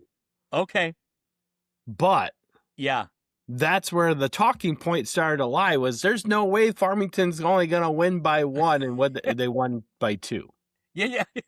They blew them out by 2. So yeah. But no, it was a great game. Both of us were there that day, and I left being I wasn't surprised, but I left being very impressed with the physicality that they showed on the field that day, going toe-to-toe with a very athletic, very good, well-coached Toby Vallis football team. And, they did a lot in that one to really impress me. So let's look at 2026. They want to build around that strong group they had in the trenches. They have to develop a little bit of a younger roster at several key positions. But like any NUIC team, they want to control the line of scrimmage, establish the run game, and improve themselves defensively in the run. They want to be able to stop some teams. Those are things you're going to hear as a common theme in this NUIC conference. That's what teams want to do. That's what they have to do. Tell me what you think about Eastland Pearl City here heading into 26. Well, I mean, there's obviously a lot of unknowns, because you lose a huge piece of what they were offensively with the departure of Draven Zier, and of course in a big physical tight end presence of Zy Haverland as well. But with that, you return your quarterback. Sawyer Williams returns. He was one of their primary receivers.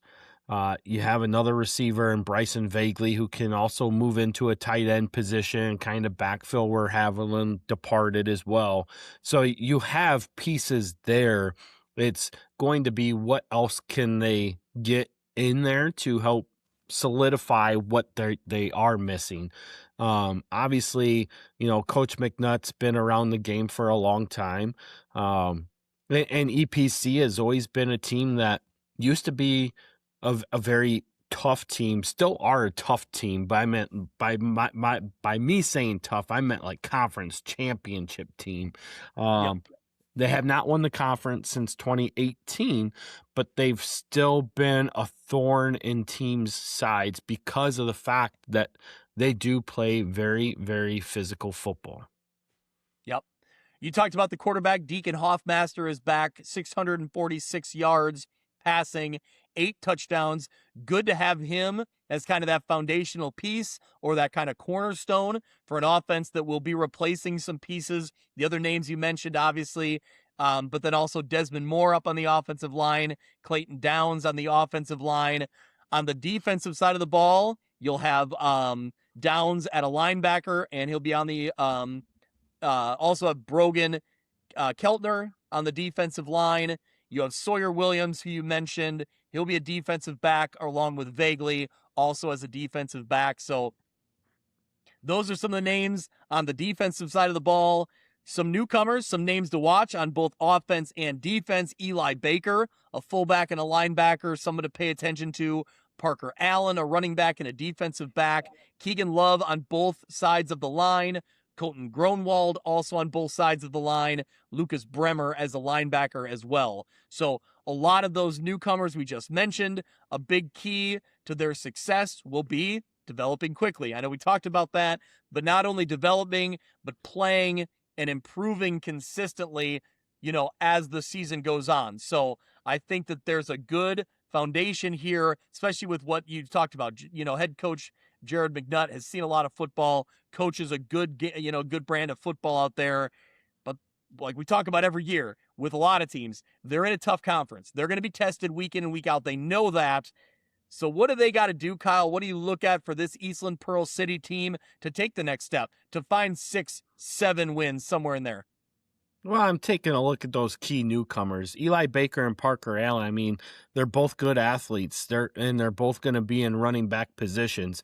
Obviously, Baker's going to have to take on that fullback position, so he's going to have to be more of a blocking style back in the EPC offense. So he won't get the glory, so to speak, right? He's going to be the one that's going to have to get the tough yards up the gut.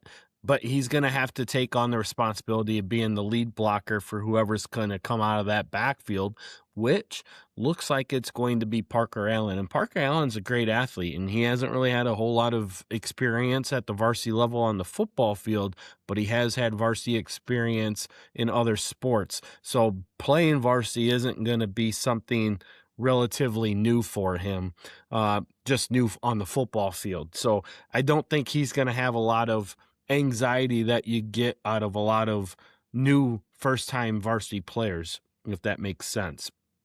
On the line, Keegan Love is definitely going to be a cornerstone piece that they're going to have to build on with the Desmond Bourne and Clayton Downs, and then Colton Gronwald, I think, can also develop into that other big piece that they have and kind of turn themselves into road pavers like what we're used to seeing out of an EPC team. Obviously, Coach McNutt likes to throw the ball. Hoffmaster has a big arm, wasn't able to always showcase the big arm last year. There were times where they tried to, but, they didn't have the precision in the route running on a consistent basis to really be able to drop back, nor did they have 100% of the line that could be able to do the things that they needed to do in order to give Hoffmaster a little bit time to throw. But that's an area of improvement on Hoffmaster's part too. He's got to learn how to make quicker reads and get rid of the ball quicker. So, maybe if they go to a more of a timing style offense that made Tom Brady successful would be one of those things where it's 1, 2, 3, 3-step drop, throw the ball, and you know where you're throwing it to. Basically, you're limiting how much you actually have to read and looking for where the preset snap defense is sitting and then know what your routes are. So he's just got to get more methodical in understanding what the defense wants to do, but also memorizing what his route runners are doing as well and just kind of pick up and go. And I think if they can do that and get more quick hitting passes, they can find a lot more success in the air as well. But they have to get that run game going. That's always been the bread and butter of EPC, even under McNutt. So with that run game, if they can get that line to be able to open up some holes, we're going to find EPC having some success here. Yeah, we talked about, the success of Hoffmaster is dictated a lot on the line in front of him. And Coach McNutt thinks that one of their strengths this year is the size and the talent they have up front, that physical offensive and defensive line.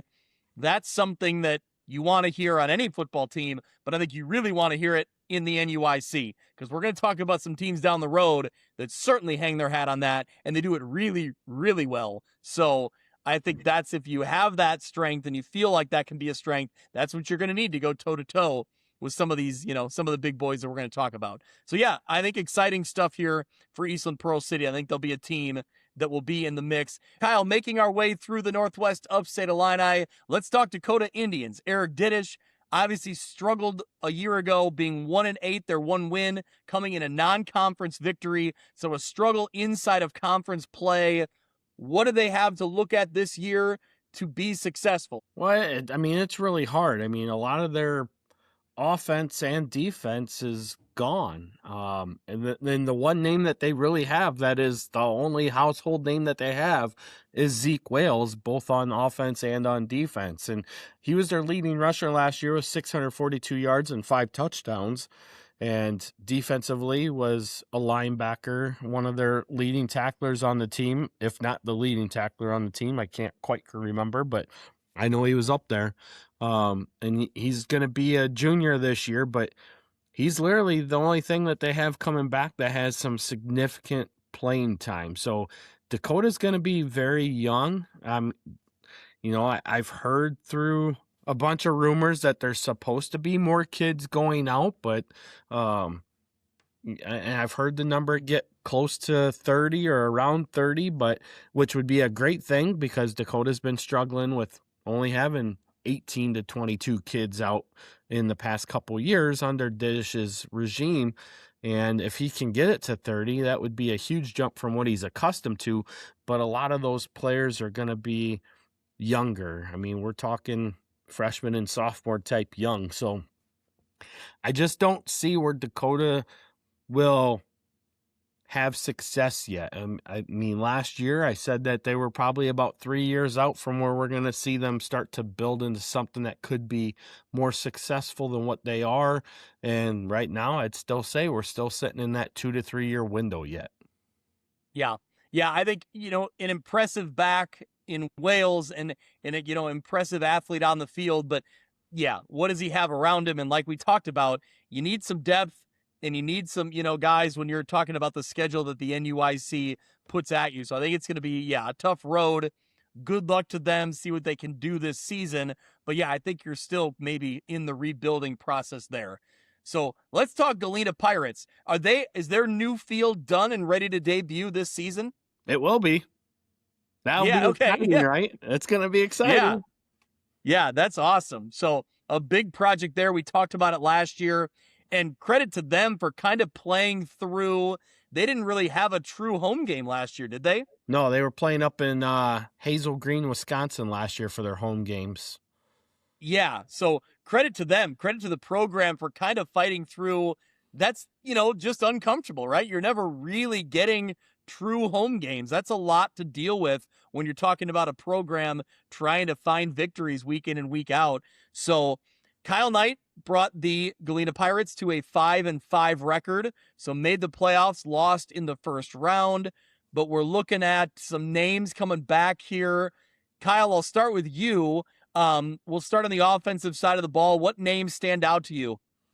Well, I mean, one of the big names that stands out is Colt McCartney. He's going to be a senior, has a lot of experience there. Eli Schumacher, his older brother, Miles Schumacher, was there a couple years ago. He's there now. He's got a lot of speed as long as he can get to the outside edge. But, he's not a very big guy, but he presents some speed and has the ability to get there.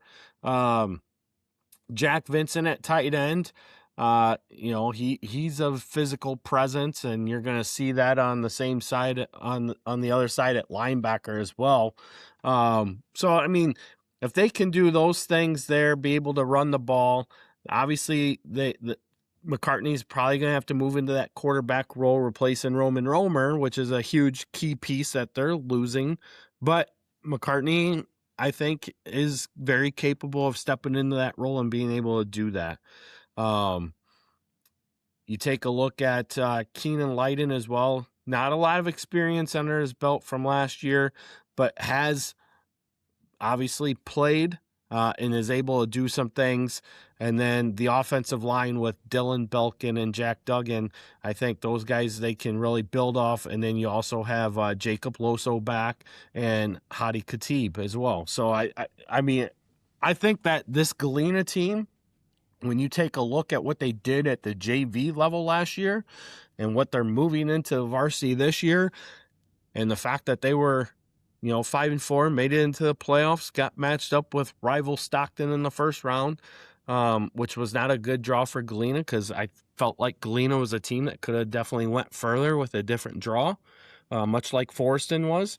But with that, there's a lot of people talking about Galena being able to compete at a much higher level this year, despite the fact that they have a lot of losses, but they have a good nucleus still returning, and it shows here, right?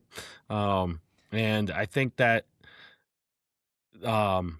they're building their numbers up in their program as well. I think Coach Knight said he's somewhere around 60 players this year. It's been a long time since Galena's had that many players in their program. So that is something that is exciting as well. And, we've always stated it over the years. The NUIC is always better when Galena is actively participating and competitive within the conference. Yeah, no doubt about it. I think when you look down the roster, top to bottom, it's maybe a younger group, but I think it still shows a lot of promise. To your point about their JV success a year ago, and just overall, when you go from we just went from talking about Dakota and the numbers are struggling to get, and then Galena having, maybe upwards of 60 players, that makes a huge difference just to have that depth on your roster. We talked about Dakota needs to build depth. This Pirates program is building that depth, and they have it there with, 60, potentially 60 kids. So I think, yes, I think they do need to gain that varsity experience quickly. But, under Kyle Knight and kind of what this program is becoming, I think there's a lot of potential here for this Galena team. I think there's reason to be excited. They got to prove it, and they got to prove it against some teams we'll talk about down the road here. But yeah, there's certainly excitement here, and for good reason.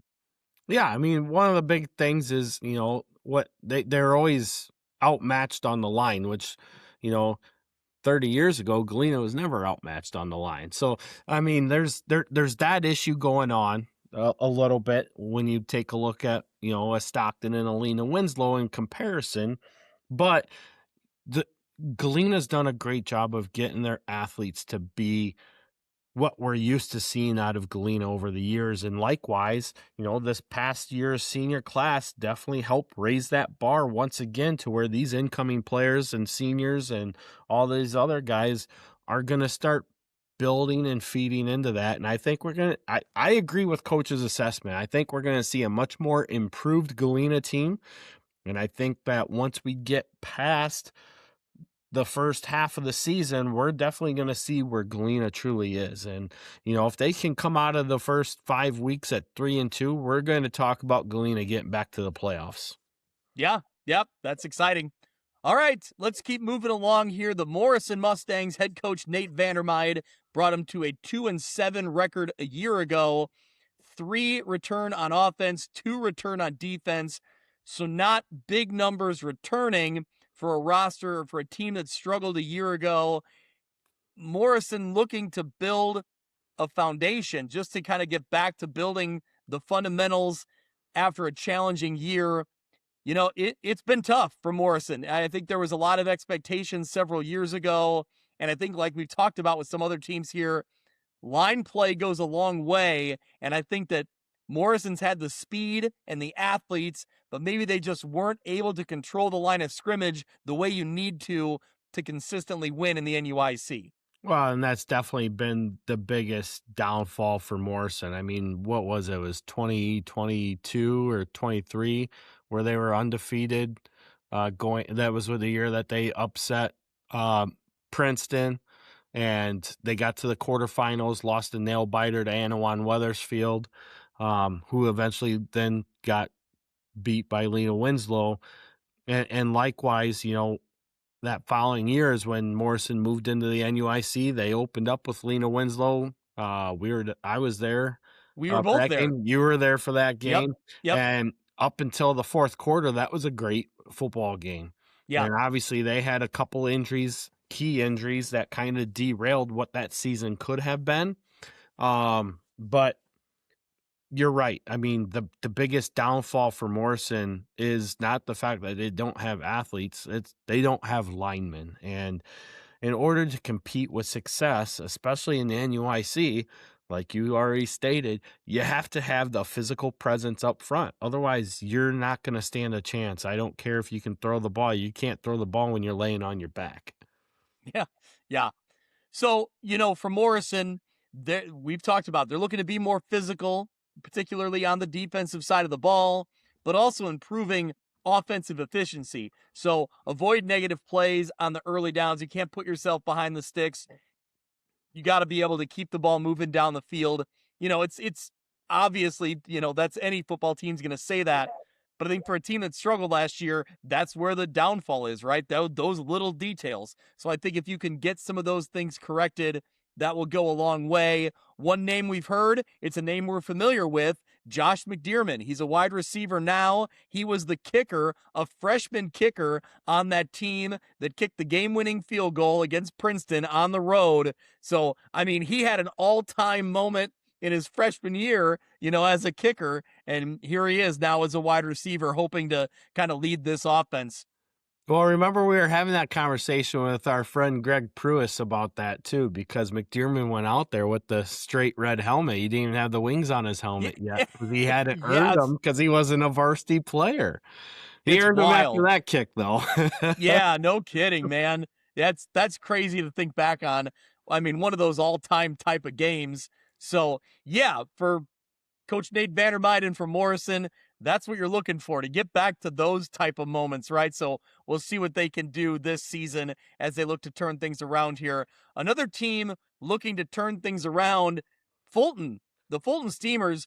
Kyle, I'll admit, I knew obviously how the season shook out last year, but it still surprised me to see 2-7 attached to the Fulton Steamers a year ago. It didn't seem possible that it was only 2 wins. They struggled, but this program, I don't think, is that far off from being a very competitive football team.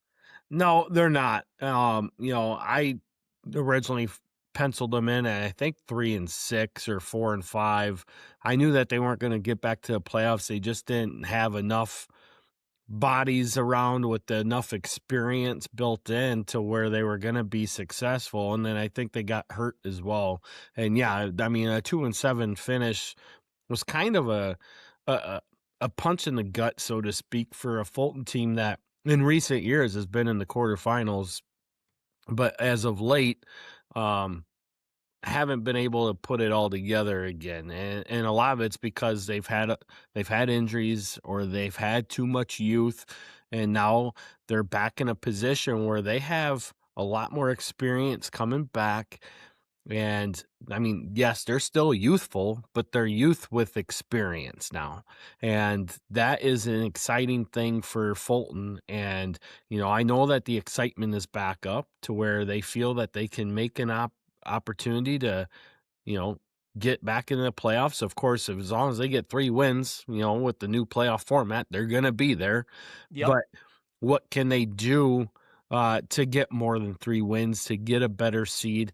Obviously, the NUIC is still going to be a very tough environment all the way around.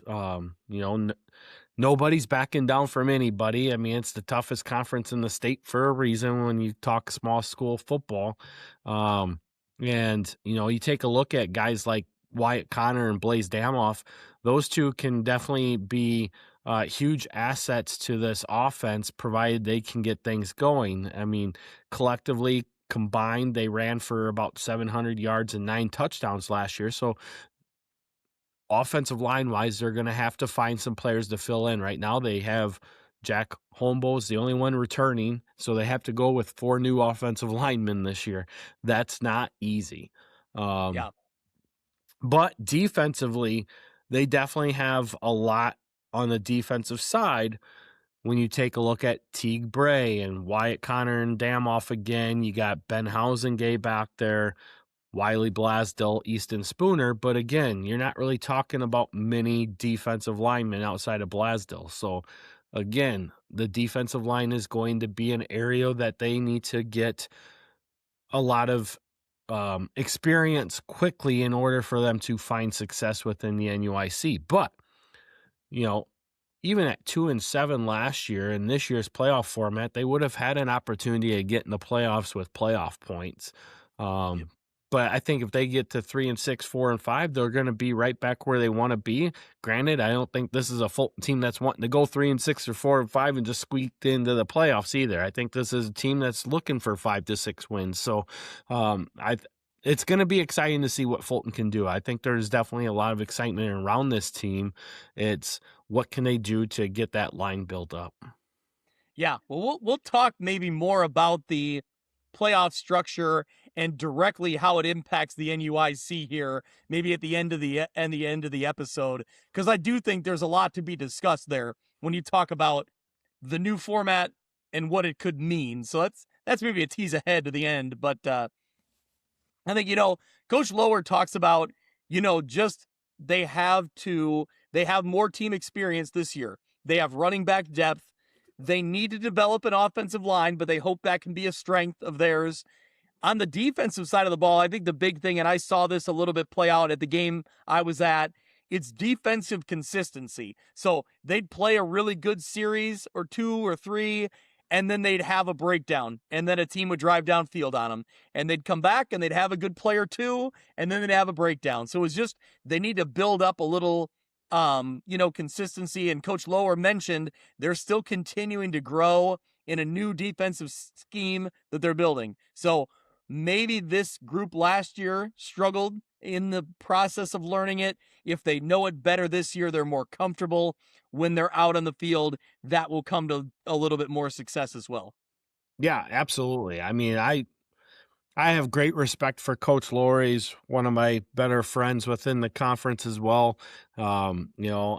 I enjoy the opportunities we get when we get to see each other. I mean, it's hard when we live an hour apart from each other, but, we have each other's phone numbers, so we exchange text messages and all. So I'm always excited to talk with him, and of course Jeff Parsons as well, the principal at Fulton, former athletic director, probably still acting athletic director, who knows, with all the many hats he has to wear. But it's just you always want to see good guys do great things, and Coach Lower is a great guy, and he does things the right way, and it's always fun to watch what his teams can do, because that you're going to have a good game. Win or lose, you're going to have a tough game when you play Fulton.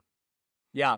Yeah, I always like running into Coach Lower, and shout out to Coach Lower, not just the head football coach, but the I8FA basketball official. I ran into him at a basketball game this winter when he was officiating. So good to see him. It is always cool to see that dynamic of him on the sideline as a coach trying to get calls and trying to explain things to officials on a football field, then roles reversed and he's on a basketball court kind of getting the same thing. So I'm sure he has so many stories on both sides of the, of the coin in that aspect. But no, really good guy. And when you talk about running into Coach Lower, I always think back to after the Morrison-Fulton playoff game before they were conference rivals. They played each other at Morrison. Morrison got the win that day. Fulton had actually taken a big lead early, and Morrison came away with the win. But you and I and Coach Lower sat around, and we were talking on the sideline as my son was kicking extra points in the background, and my son now is going into his sophomore year as a high school kicker. So it's kind of a cool little story that I remember him kicking on Morrison's football field, and he was so excited just to be there and get a chance to kick while we were, shooting the breeze after the game. So it's cool. I mean, I remember that game. Yeah, Fulton was up 13-0. I was just playing it in my head too, as one of those moments was a pick six that went the other way in favor of Morrison. Yep. Brady Anderson had a big run that went for a touchdown in that game, and just totally turned the tide of the game for Morrison's favor. Yeah, that was a fun playoff atmosphere. That was a fun game. Oh my gosh, it was great. It was great. Yeah.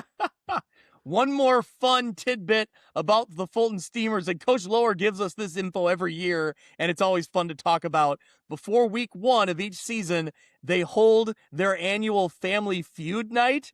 So they have a pizza dinner. Players receive their helmet stickers and their off-season awards before they compete for a family feud tournament. So they say it's a long-standing tradition that former players come back and still talk about this family feud night that they have, it's awesome. That kind of stuff, right? Like, you'll remember some games and you remember some plays, but it's that sort of like those little things that you'll remember way back, the camaraderie and the team bonding. That's fun. Oh, 100%. I mean, when it's all said and done, I mean, yes, you're going to remember times of games or situations, things like that, but it's the camaraderie stuff that you remember the most. And, that is always the best times. As a coach myself, that's what I always tell my team, you got to go out there, you got to give your best effort, but really the best times are when you're building that team camaraderie and just having fun with your friends. Yep. So, all right. So, like we talked about, just 2-7 a year ago, but see if that Fulton kind of growing pains will pay dividends this season, after that valuable experience a year ago. So, another team down the way here, the Forest and Cardinals. They made the playoffs at 5-4. Obviously, the Forest and Cardinals and their rich football tradition, they don't want to just make the playoffs. They want to make a run. And when you look at Coach Keenan Janicki, and what he's got coming back, 6 on offense, 9 on defense, he said this is finally a group where we feel like we have a lot of really good experience coming back. That it's been a few years where they feel like they've had to, bring in guys and develop them quickly and learn the varsity level really fast as the season starts. He finally feels like he has that experience this year. Kyle, when you start looking through this Forest and roster, what do you see? What stands out to you? Well, I mean, one of the things that stands out the most, obviously, is the quarterback of Connor Polich. I mean, when you have a quarterback returning, like we talked about before in the 8-man segment, there's a lot of excitement when you have somebody that knows how to run your offense and be able to do those things. And Polich is one of those guys. He can throw the ball, but he can tuck it and run. He's a tough kid, and he can play a very physical quarterback, which, in my opinion, in the NUIC, you want a quarterback that's a little bit physical, and Connor's that kid.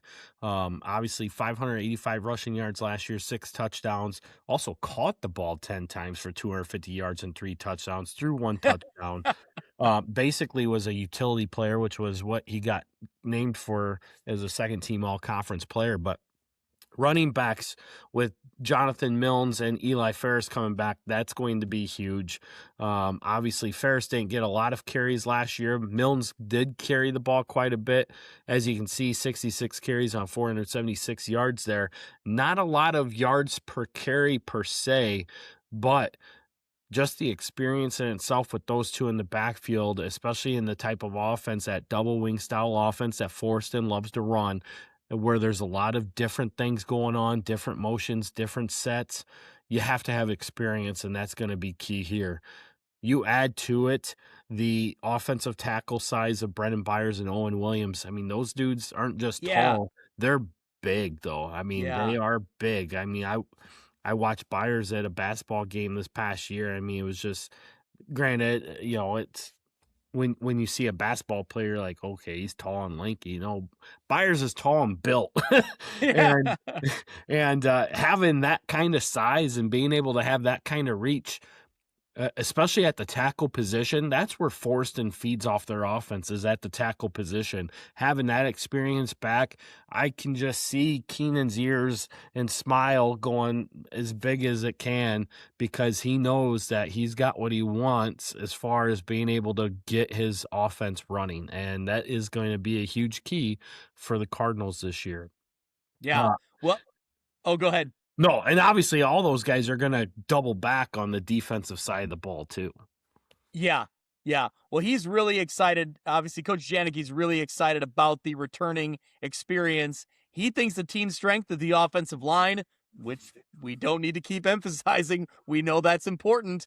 What I think is funny is he also said a team strength is special teams. And I feel like last year or the last couple years, he's talked about, we need to get better on special teams. We need to improve special teams. So, to Coach Janicki, he thinks they did it. They're here now. They have a team strength in special teams. So I think that's just something to call out there. But what I thought was funny is we put out their team preview on X and on Instagram, and it was, one of the lines in there was, based on everything we've just talked about, Coach Janicki or the program is excited for this season. And shout out to Coach Janicki, because he responded with the Tommy boy and sitting at the table ready to get chicken wings, doing the whole, like, he's all excited. So I love it. I was cracking up, man. It kills me. That was a good response by Coach there. So yeah. Speaking of coaches becoming officials, Coach Janicki became a baseball umpire this year as well. Okay. So I got the pleasure of seeing him at 2 different games this year, and it's just great to see the excitement that he has on a day-to-day basis. And obviously, like everybody in these things, they're all picking Lena Winslow to win, right? Yeah. And his response to me goes, "Is Lena still around?" Yeah.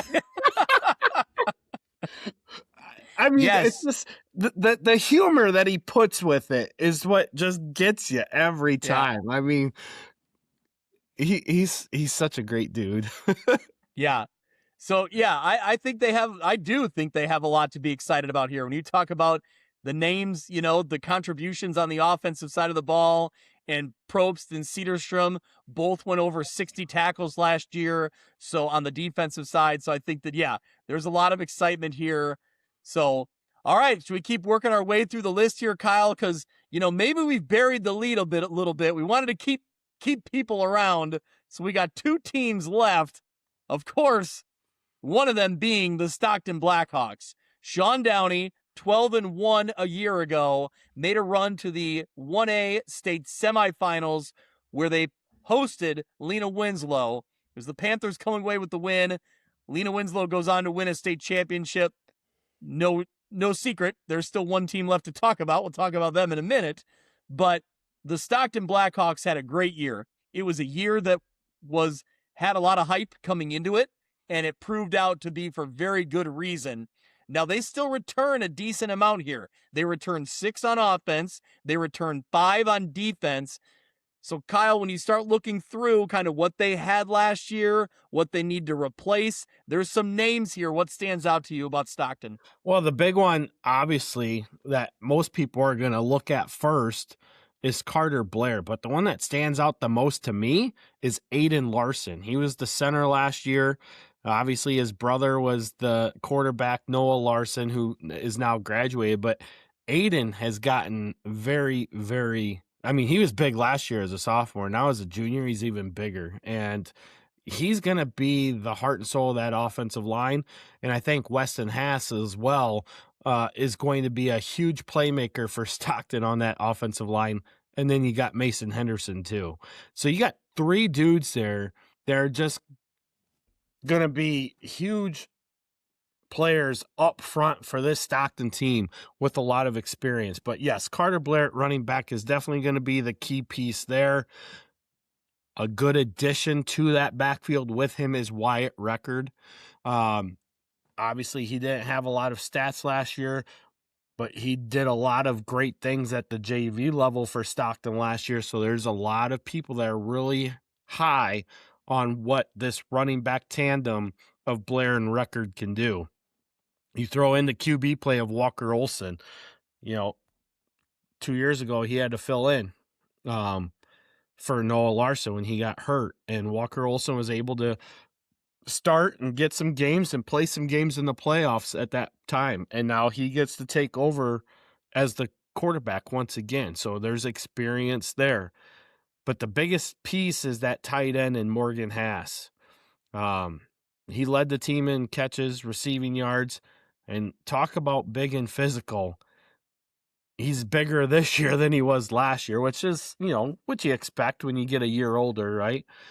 But we saw him make some huge plays last year as a receiver, and he can go up and get the ball. And, I was talking to Coach Downey over the weekend here, and he said that he feels that Morgan Haas is probably the best receiver he's ever coached, which says a lot because, he's been on a state championship team before too.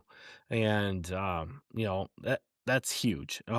Obviously, Gage Hazelwood is back on the offensive line too. Not as he didn't start as much as the other 3 guys, but he'll be a big piece for what Stockton can do offensive wise this season. And then you take a look at the defensive side. again, Larson, Haas, Blair, Record, Hazelwood. I mean, it's all the same names, right? But I'm telling you, we talked over the past few years about Lena Winslow and the weight room and what the differentiator is on why they're so good. And this Stockton team is in the same boat when it comes to Lena Winslow. And there's a lot of people that are saying, Stockton's not going to be as good as last year, but there's more people are saying they're probably going to be better than they were last year, which says a lot. Yeah, that's a big statement. I think getting back to your point about Lena Winslow in the weight room and Stockton in the weight room, I think the huge tie-in here is that they compete in wrestling together. And they are pretty successful co-op wrestling program, correct? They are. And I mean, in recent years, the wrestling program has been more Stockton dominated than Lena dominated, which kind of shows on the football field why Stockton has quickly risen so fast. Yeah. So I think that, like you've discussed, I think this team strength, you're looking at that veteran offensive and defensive line. I think that goes a long way. And sure, you lost some running backs, but man, to have Carter Blair there and along with Wyatt Record coming in, I think that there is a lot of opportunity here. And let's not bury the lead that this program is motivated. They're hungry because they won the regular season conference championship because they beat Lena Winslow in the regular season, and they fell short in the semifinals at their own place. So you don't have to look very far for motivation for this Stockton Blackhawks program because they're right there. They were right on the cusp of everything you want as a high school program.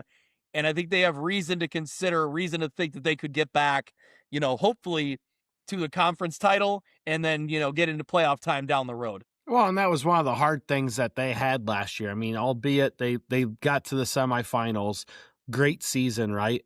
But they knew that they were one of the top two teams in the state. And they honestly felt like them and Lena Winslow should have been the ones playing in the state championship game.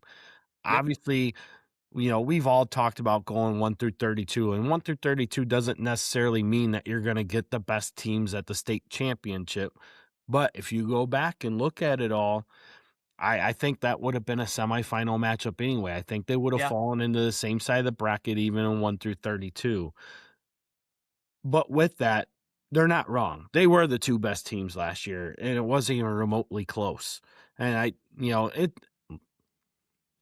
most years, you sit there and try to tell people this stuff. I mean, you look at the strength of the NUIC over the last 2 decades, it speaks for itself. And with that said, it's hard when you're watching a team that you beat go downstate and just destroy the team that you're playing. And knowing that had you played a better game or a cleaner game to the same level that you had played in the regular season, you're probably crowning yourself as state champs. And that one's a little bit tougher to swallow when you know that that's the case. Yeah. I mean, you're right. They played a good, close football game against Lena Winslow in that semifinal. And it was a few things here or there that make a big difference. And Lena Winslow earned it. They got where they need to go. They did what they needed to do, and they earned it. But yes, Stockton was not that far away. And I think that when you look at this roster, I think there's chance that they, make another move and that they're right there again. Overall, looking big picture, Kyle, this Stockton program and what they do is really impressive when you consider that their enrollment's around 150-ish. Somewhere 150 total, and to be able to compete at the level they do and get the football participation that they do year in and year out, it's impressive. I mean, looking big picture, with this program is really remarkable. Now, I mean, you look at it. I mean, they're a smaller school than Polo, and Polo's an 8-man. They're a smaller school than Amboy, and Amboy's an 8-man. And you got Stockton here beating their chest with 150 students, still playing 11-man and competing at a high level. I mean, yeah, you're damn right. That is impressive. And it's amazing how many kids they get to go out for football every year. I mean, it's one of those things that we've always said, you know, it's a rite of passage. If you go to Stockton, you have to play football for the Blackhawks. And it holds true. I mean, it's a football town. It always has been. And they bleed maroon and gold every single fall. And it's awesome. I mean, you guys mentioned it on your podcast last week about the football field at Stockton and being one of the most fun places to watch a football game. And despite the fact that it's not one of the best fields, the atmosphere is absolutely awesome. And you go back to that semifinal game. I mean, it was 8-8 at halftime. And it felt like a pressure cooker. You were just waiting for the top to blow because you didn't know what was going to happen. And I mean, it wasn't until late in the fourth quarter when you finally took a breath, because I mean, I don't know about how you felt, but even in the game, I wasn't playing the game. But there was just like a moment of anxiety filling in me at halftime, just looking at how much people were at that game surrounding the entire field. It was nuts. Yeah.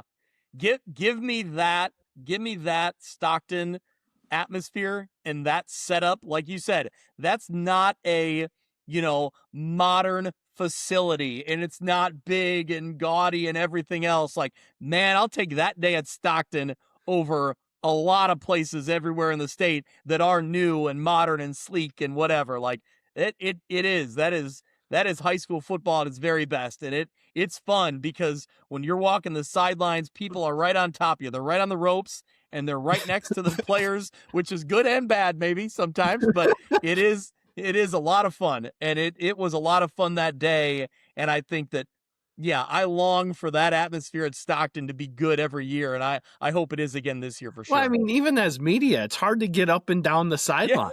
And then on top of that, you put that game in the semifinal and you have every media outlet from Rockford to the Quad Cities up to Dubuque, all there, all trying to grab a piece of something to take back to report on. And it's just amazing and fun. And it's just so, man, it's so exciting.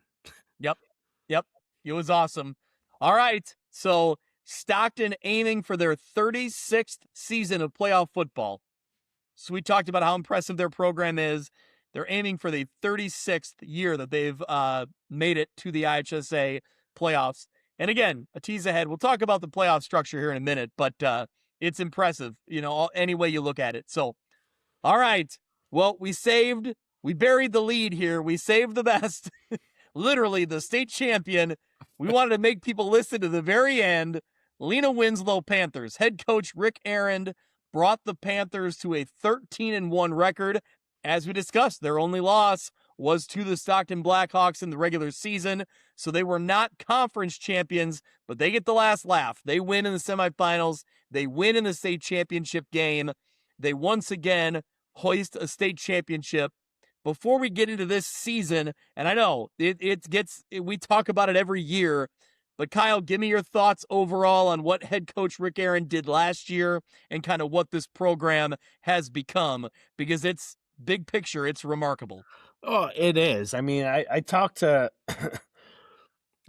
Coach A little while back. It was actually at Aiden Wild's graduation party. We were having a conversation about,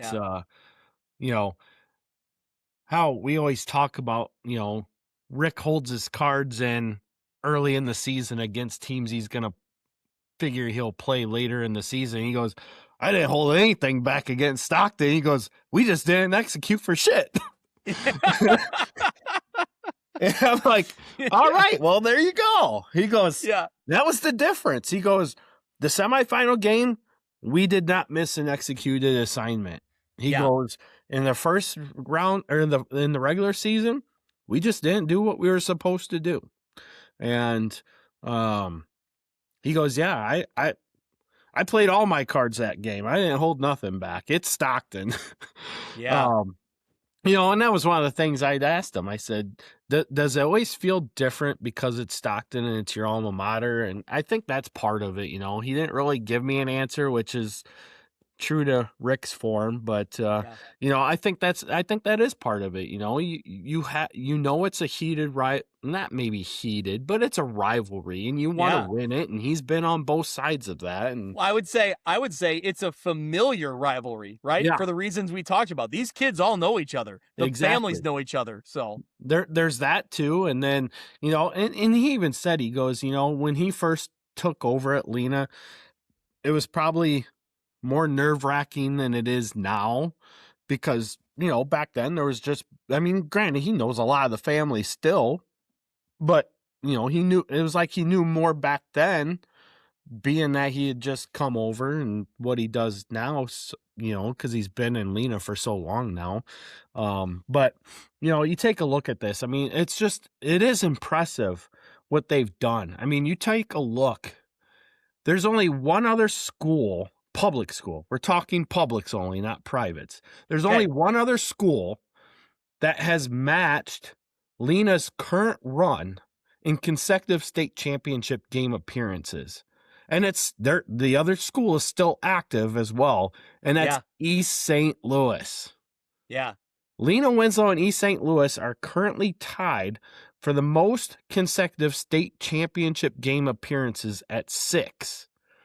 The previous public school record was 5 by Rochester. Yeah. There's only one school that has been there more consecutive times than those two, and it is a Catholic school that is now defunct in Addison Driscoll. They went 7 consecutive years, won all 7 state championships across 2 different head coaches, one being Tim Rackey, who is still winning state titles for Nazareth Academy. Yeah. It's rough. That's rough. That's rough. Real rough. And then you take a look at the fact that, they just won their 7th state championship. There's no other school in Class 1A through 3A that has 7 state championships. None. Yeah. They've set their own precedents. They're truly the best small school program in state history. Yeah. And it's unmatched. So what they're doing has never been done before. And like I'm pretty sure I said it last year, I think that's exciting. As you go on, there's nutbags like me that like to see dynasties live because of how rare they are. But when you are in the middle of a dynasty, you're one of the most hated teams. And that's what Lena Winslow is now. They're the team that everybody hates because of the success that they've had. Because you obviously, competitive wise, you want to be the team that beats them. Yeah. Right. But yeah, it's unreal what Coach Aaron has done with Lena Winslow. And obviously, he's closing in on the all-time wins record in the NUIC, which is currently held by his former coach, the late John O'Boyle, ironically, whose name adorns the field at Stockton. Yeah. And Rick's adorns the field at Lena. That's crazy. It's awesome. All that is, So that reminded me of, I look back at when the Patriots were in the middle of their heyday being the Patriots, and they went to the Super Bowl and had the chance to tie the Miami Dolphins as the only team to run the table and go undefeated. That night, I remember being in a room of people that hated the Patriots. They couldn't wait to see them lose that night. And I thought, man, we have the chance to witness something that we may never see in our lifetime. I want to see the Patriots do this. I want to see them pull it off. Yeah. Same boat. Yeah. I wanted the Patriots to win too, just for that same purpose. And so now, translate that to high school football. I think what's fun for me and for us collectively kind of doing what we're doing here the last 5 years, you going back 10 years now, we're in the middle of this remarkable stretch. And I just, as a, unbiased, just covering the conference, I just appreciate witnessing the greatness, right? Like, it's fun to be on the sidelines last year when Lena Winslow gets back to winning a state title and realize kind of where it fits in the grand scheme of things to all the accolades you just laid out there. Like, that to me is a ton of fun. And I have a ton of respect for Rick Aaron and what he does there and all of his coaches that he's had there for years and years and what they've built, what they continue to build. I mean, I'd be remiss if I don't shout out Austin Rickles, right? Yeah. Mitch's buddy. So, yeah. But I just think overall, all the coaches that go with him that have been there for years with Rick and what they do there, it's really impressive. So, okay, should we transition to the 2026 season now? Sure, why not? Yeah. Yeah.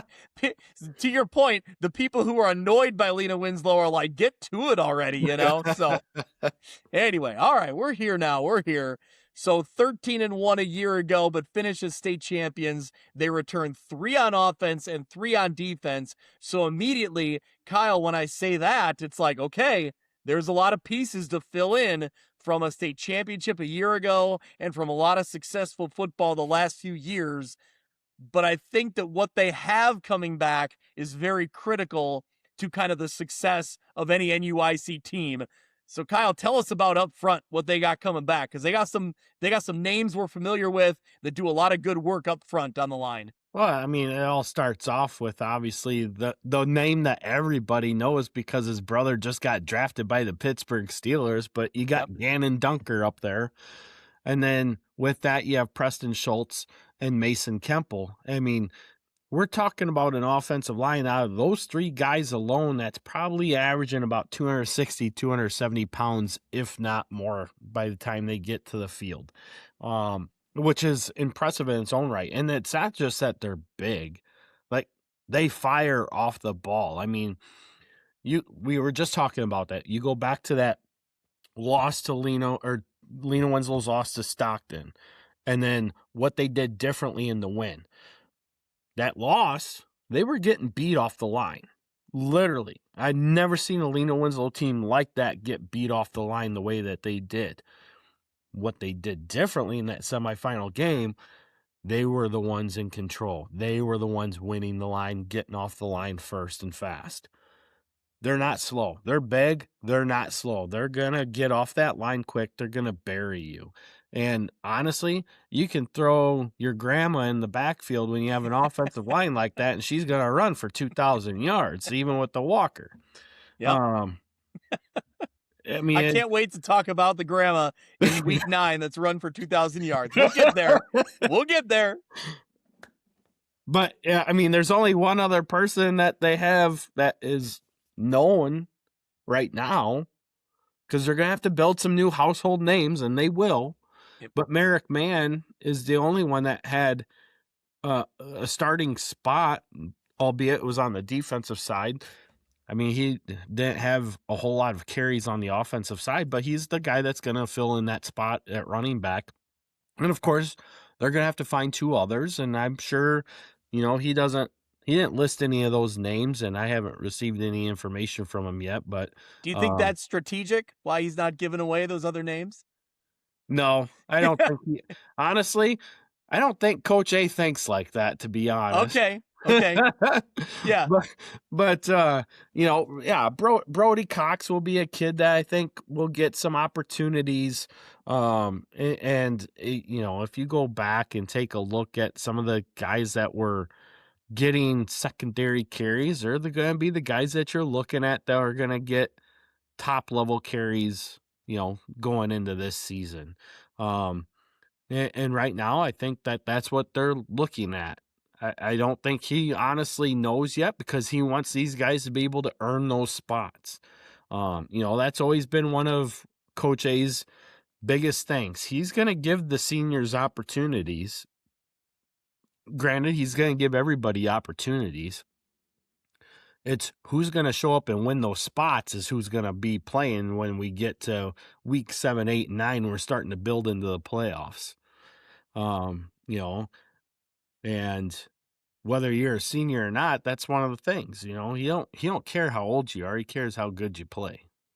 Yep.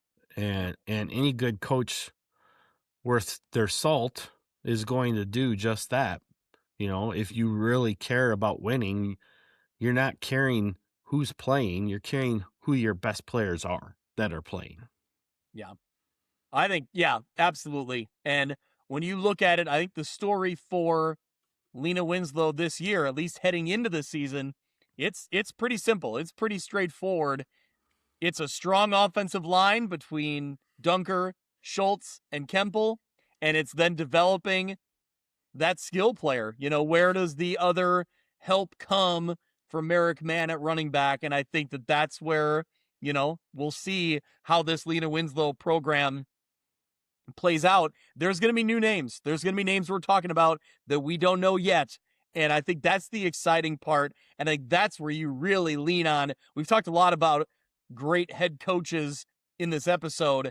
And I think top of the list here is Rick Arend and what him and his staff, I think he defaults to his staff a lot. He gives a lot of credit to a lot of people, but he's right. He's had a lot of consistency over the years, and that staff has proven to be able to find talent and get them in the right spots. So I think once again, they're looking to develop some players, but man, that we've seen it through the years where those players develop and they become the next guy. So I'm excited to see how it plays out. So, all right, Kyle, there we go. That's the list. That's the NUIC in a nutshell. Before we make our prediction of who we think will, win the conference, before who maybe our favorite is going into the season, I want to get back to the playoff structure and kind of how that fits into the NUIC. Because when this all came down and we knew it was going to be different this year, I think the first thing we thought was, I know you did, there's opportunities here for some teams that get beaten up through the regular season in the NUIC and they meet an opponent outside of the conference. There's an opportunity there for them to win a game or maybe two games. I mean, you had that interview with Coach Nord, and you were pulling on my chains, and granted, you weren't wrong. Like, Coach Nord has had some success with the NUIC throughout his course of being the head coach at Stark County, right? Yeah. So you weren't wrong, but he made a very good point. And a lot of other coaches know that when you're going up against the NUIC, it's not like you're facing another team in your conference. It's a whole different animal. And if you're not prepared for it, you're going to get your block knocked off. And you have to be able to bring your best game when you go up against the NUIC, and everybody knows it. And I am interested. Obviously, with this new playoff format, each classification's adding 16 more teams to the playoffs. So you're going to have 48 teams per class. So really, you're going to have 8 teams are going to get a first round bye. And then, is it 8? I think so. Yeah, it's 8 per side. So 16 teams. Yeah. Because it's still split in half. So 16 teams are going to get a first round bye, 8 per side. So that means you still have, 16 teams that are sitting there on each side. So 32 teams that are going to be playing for a play-in game, so to speak. That's what I envision the first round playoffs are. It's a play-in game. Yes. Well, and to your point, you're going to play into the actual round of 32. Correct. And I guess to my point of the NUIC and how it affects them is you're going to see some, I'm sure, potentially 2-7, 3-6 NUIC teams playing maybe a 5-4 team from another conference. Possibly, would it be a 6-3 team from another conference? Maybe that didn't get a bye.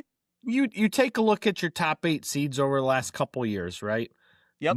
Most of them are all of them are your 9-0s and 8-1s. Yep. And then once in a while, there will be a 7-2, but we've even seen a 6-3 team slide into the top 8. Yeah. So that's going to be the same. So yeah, you're most likely going to, basically, if you're 3-6, you're going to be in the playoffs. Your at-large bids are now going to be your 2-7 teams. Hypothetically speaking, I'm still trying to get numbers. I work more closely with Steve Susi on that information because he's got a lot more spreadsheets and stuff put together than I do. I'm still working on putting stuff like that together. I go about it. He's the guru. He is. And I mean, he's got spreadsheets upon spreadsheets and pivot tables and all that other stuff that I just don't have that kind of time. Yeah. Because, I mean, he works in journalism and he works in sports journalism. So that's kind of, his niche of what his job is. This is passion driven for me. Yeah. I mean, I love doing this. It's great. But I do have a full-time job that I have to go to on a regular basis that has nothing to do with any of this, right? Which very much interferes with putting together pivot tables. I get it. Yeah. No, but to the bigger point, I think that we're going to see an NUIC team that comes in at 3-6, and whatever the record they get paired up against from another conference, I think we're going to find that they have a very good shot of winning that play-in game, and then maybe depending on where they go from there, I'm intrigued to see how this helps the NUIC because, Kyle, over the years, we've always had that what if. There's a 4-5 team out of the NUIC. Man, what if they had that chance? Because of this game and this game went differently, they would have been in anyway. Like, there's a lot of what ifs that are going to be answered here. And who knows? I don't know how it'll play out, but I think it will benefit the NUIC. Well, and, this is, honestly, I even put it out there on Twitter when everybody was complaining about the expanded playoffs.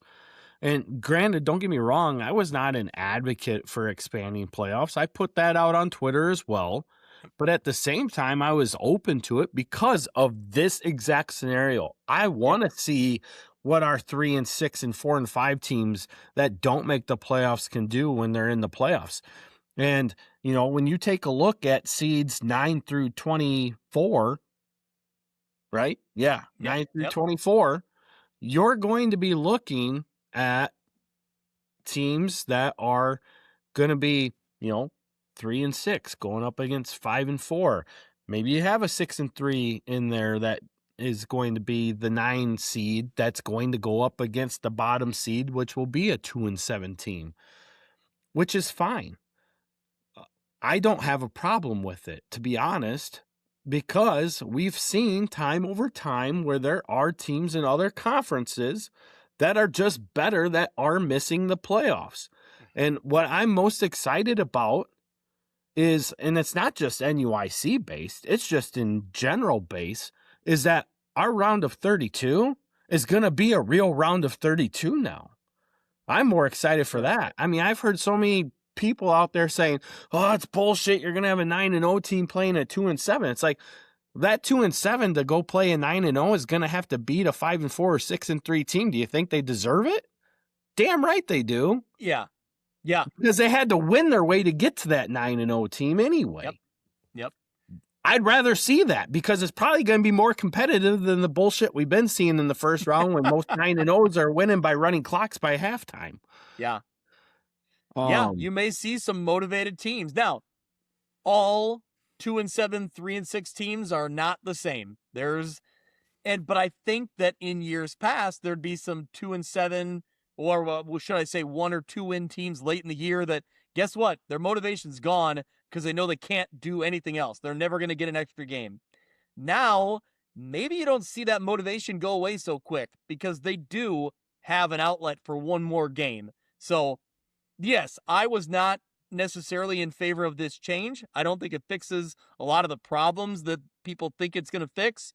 But if I'm looking at, here's what we're dealing with, let's figure it out, there are some interesting aspects to it, and the NUIC is a big part of those kind of interesting aspects that I'm looking at. So 1,000%. And to answer your question, because I kind of beat around the bush a little bit, I am excited because I do feel that we're going to see more NUIC teams in the round of 32. Let's be honest. There you go. And that's kind of what I was getting at from the very beginning. So I'm interested to see how it plays out because I think you could be correct. So All right, Kyle, we've talked about all the teams in the NUIC 11-man division here. Are you ready to put yourself on the line and pick a conference champion? Now, it's early. We're not even close to week 1 yet, but we're going to call it out. We're just going to put ourselves out there on the line. Mitch gets to avoid it because he missed the episode, so he doesn't have to put himself out there yet. But where are you going here, Kyle? Well, it would obviously everybody's pick would say Lena Winslow, right? Yeah. But I am really, really impressed with what Stockton returns. And I always have to laugh because even in the best of years, Coach A will never, ever pick himself to be conference champion. And I don't blame him. I'm just saying, I mean, that's just overall respect of what he has for other teams within the conference.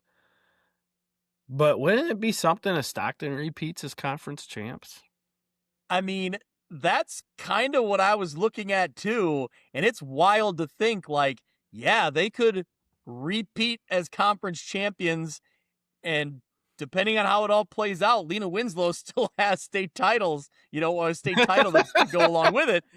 But Stockton could win it 2 years in a row. And I think that I got to be honest, I wasn't sure which way you'd go, but I was kind of leaning Stockton too.